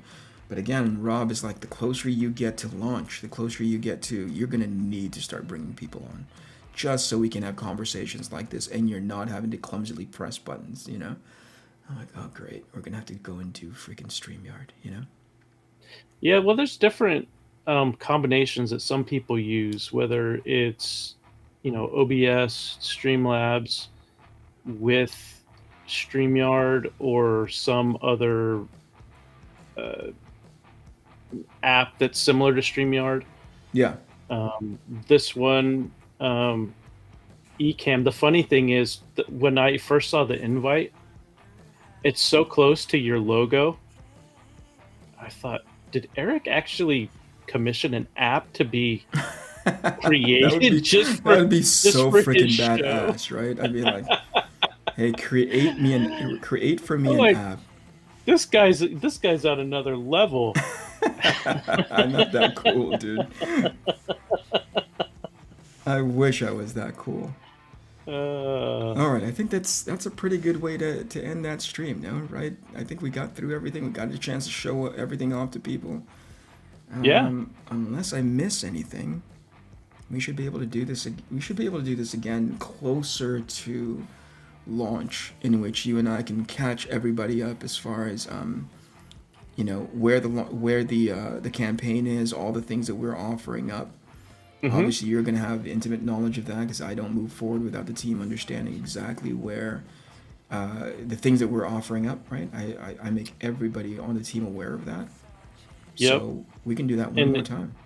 Yeah, and if you want to do a show where you basically do like a campaign preview so that people can see what the campaign is going to look like, they can get an idea for what they want to back. Yeah.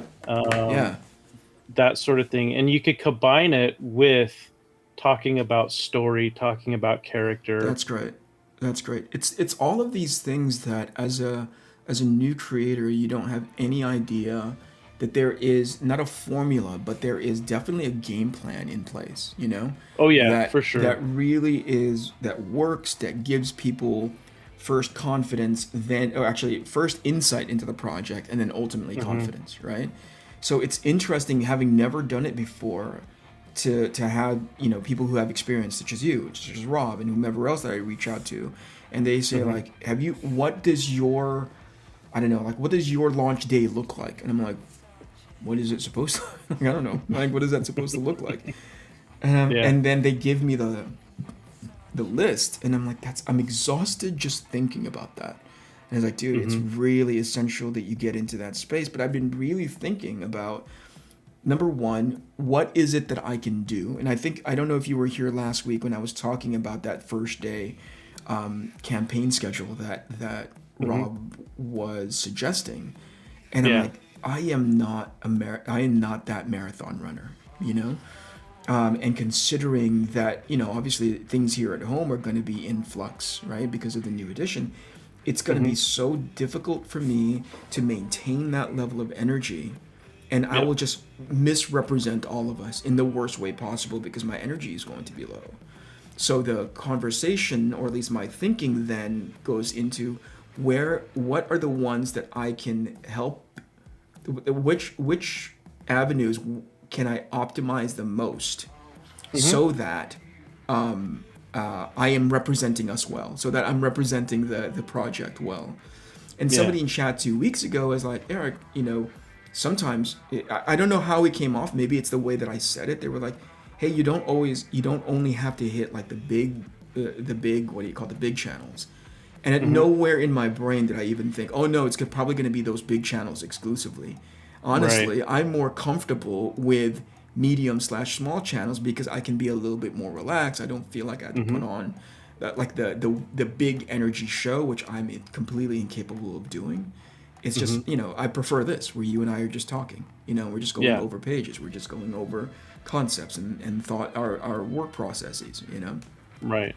So it was interesting. I would prefer those shows. I would know how to parcel out my energy level if I knew, like, oh yeah, it's gonna be X amount of hours, X amount of me talking about it, borderline ad nauseum. Like I've been on a press tour for things that I've worked on before. I'm like, oh yeah, this is Right. kind of like that. Only online and virtual.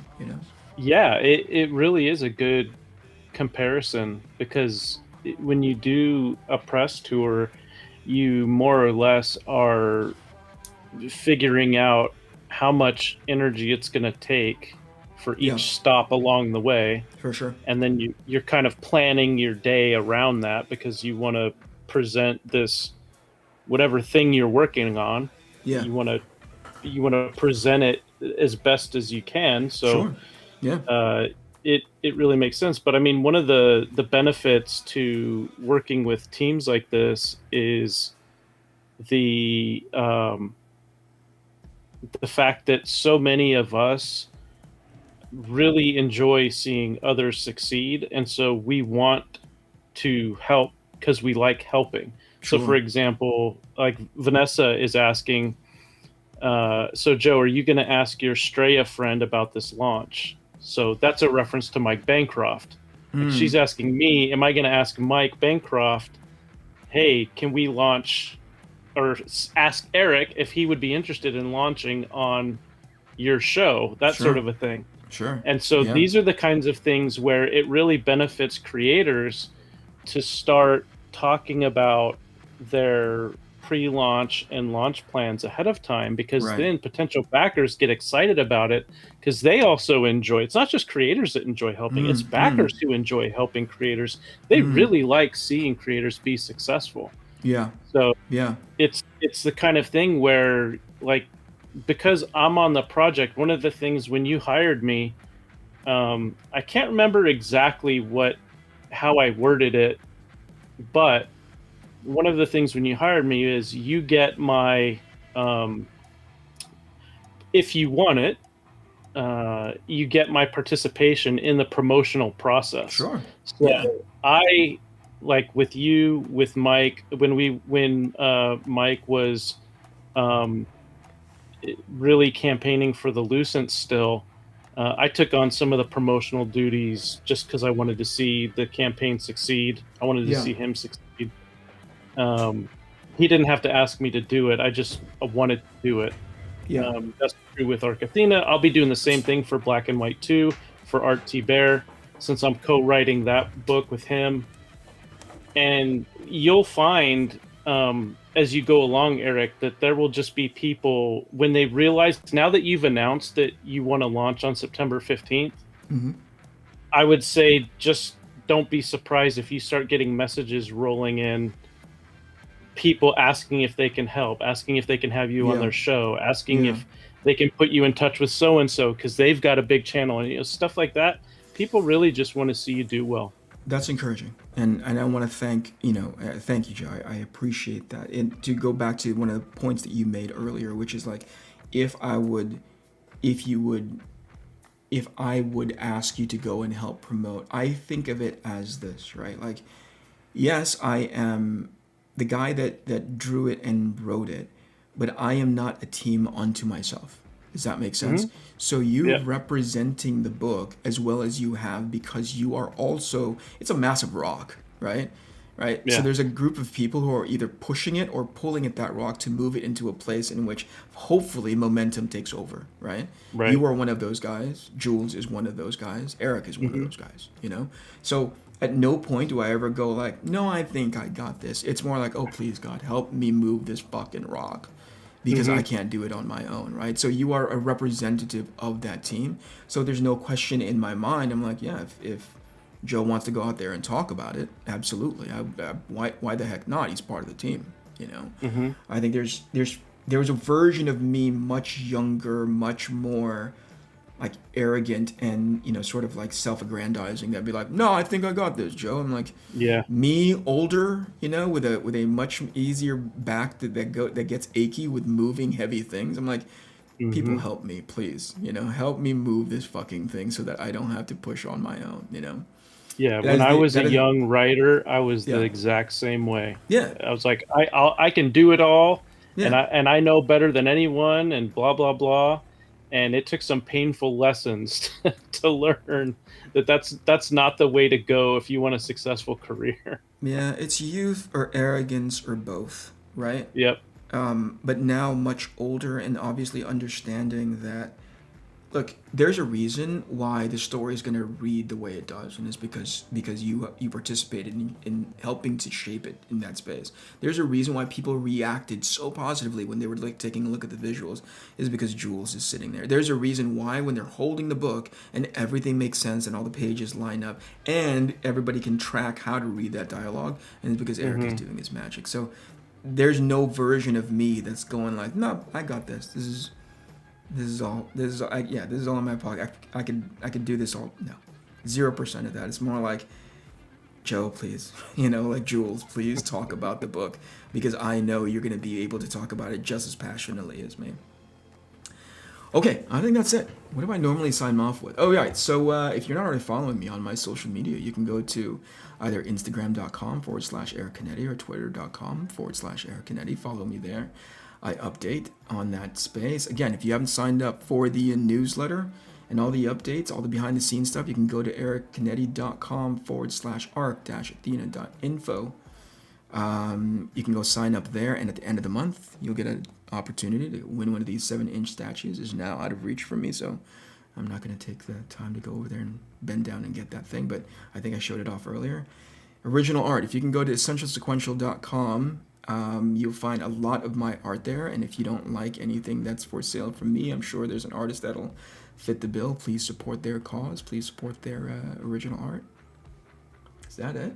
Let's do this again next Tuesday. Yeah. Okay, cool. Have a great evening, everybody, and thank you everybody for coming. I am now going to go to the bathroom. Good night, everyone.